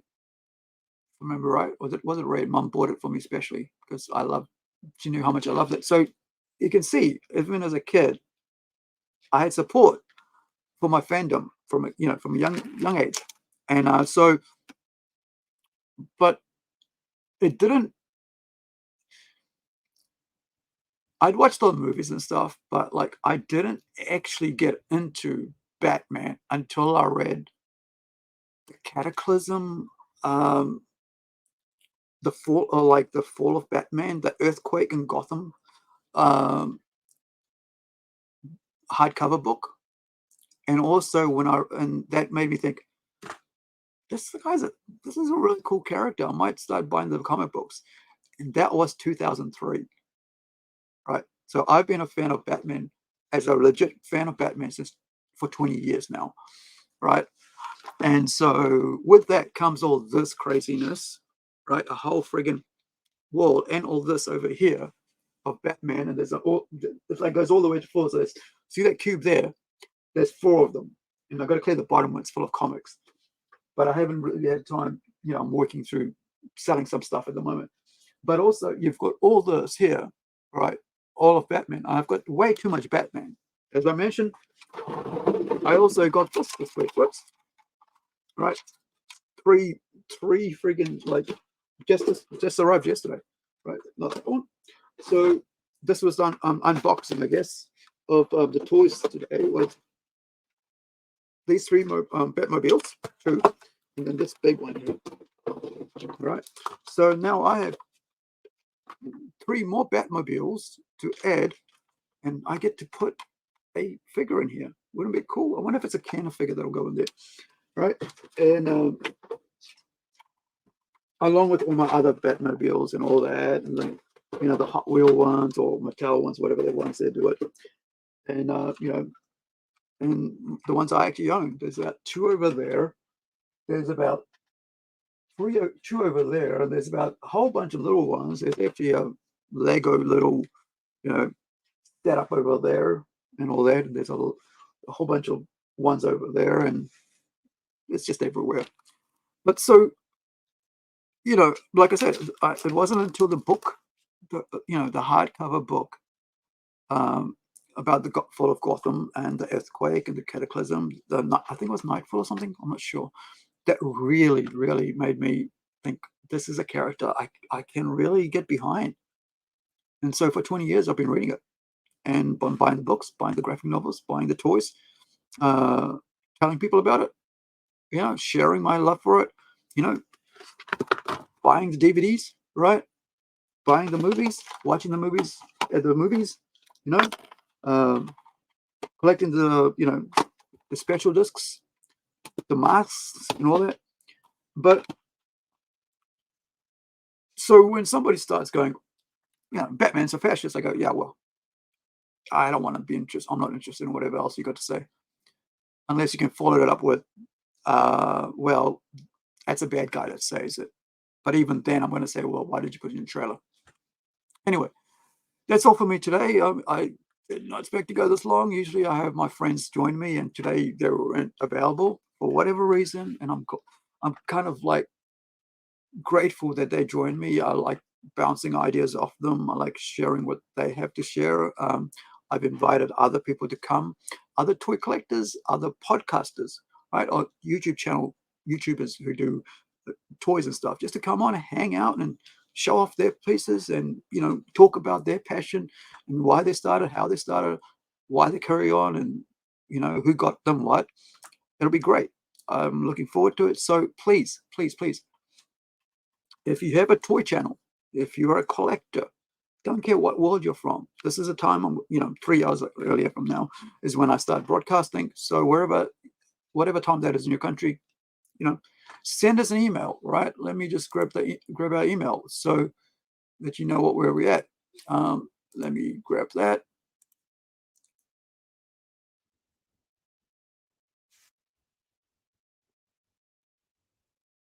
Ha! That was, actually, that'd be pretty cool to show. So give me 1 second. Let me just pop. Right. So this is our email, right? If you want to be on our, if you want to come and hang out, talk about your comics, talk about your channel, right? I'm open to all that, right? Promote yourself. I'm here, right? People have opened doors for me. I'm going to open doors for you. Or even, even if you're a bigger channel, doesn't really matter, man. I just want to talk and discuss what your passions are, where your journey is. Like I said, this week, in 2 days, right? I have Paulie, right, coming on. Paulie, the Latino slant. I'm going to talk about Latino culture, his channel, what he's got going on. Let me see, where is it? There we go. So this is his site. Check him out, beforehand to see what he's about. And then, and then when we see him on Saturday US time, Sunday New Zealand time, you guys can ask some questions, right? So you know what he's about. You can ask him, hey, what and I can put it to him. But I'm just gonna, talk about culture, talk about pop culture, talk about life in America for him, and him, or his family, his background stuff, and we'll talk about two migrants, basically, right?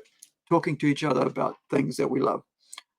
So there's that, and then also the cool thing is the week following, on the same day, Saturday for US, Sunday for New Zealand, we will have Robert Meyer Burnett. So jump on our live, on our page on YouTube, on the live, under the live thing, window, whatever button, and you'll see all these turn up, and just hit the notify button, right? And you'll be able to, you'll be able to be notified about when we go on about that. So I want to leave that with you guys for today. We're almost up to 3.5 hours. Wow. But please, if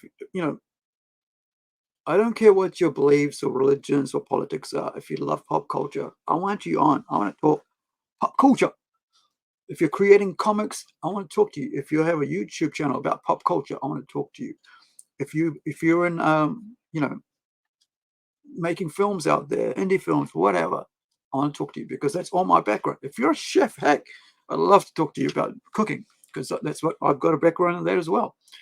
And I just love a lot of things, but I really, really love pop culture and comics, right? So I'm out here. Come and join me. Come and join Tony. We'll have some fun. Maybe we'll join Sheridan, Orlando, and maybe even, Snow White. And Homer, of course, will give you a big hug. So with that in mind, and with that in conclusion, whatever, ka kite ano. Thank you, my friends, for joining me today. I didn't expect for such a long one. Usually we're out of here within like 3 hours or 2 hours. But we talked about a lot of things today. Whatever you love, put your heart and soul into it. And if if people try to dissuade you from what you love and what you feel about what you love, just say, yeah, it's fine, but you carry on. Because, that's part of you, man, and nobody can take it away unless you let them take it away. So doesn't matter what it is. As long as it's good and healthy for you, do that. If it's unhealthy and not good for you, don't do that. But who am I to tell you what to do? Be yourself. And wherever you are, be well, be safe, take care of yourself. And Tamawi, we feel for you, and hopefully, hopefully things will go well in time, and you'll get all the resources you need, and your loved ones, hold them tighter wherever you are, because you don't know when things will happen. But wherever you are, guys, be well, be safe, and take care of yourselves.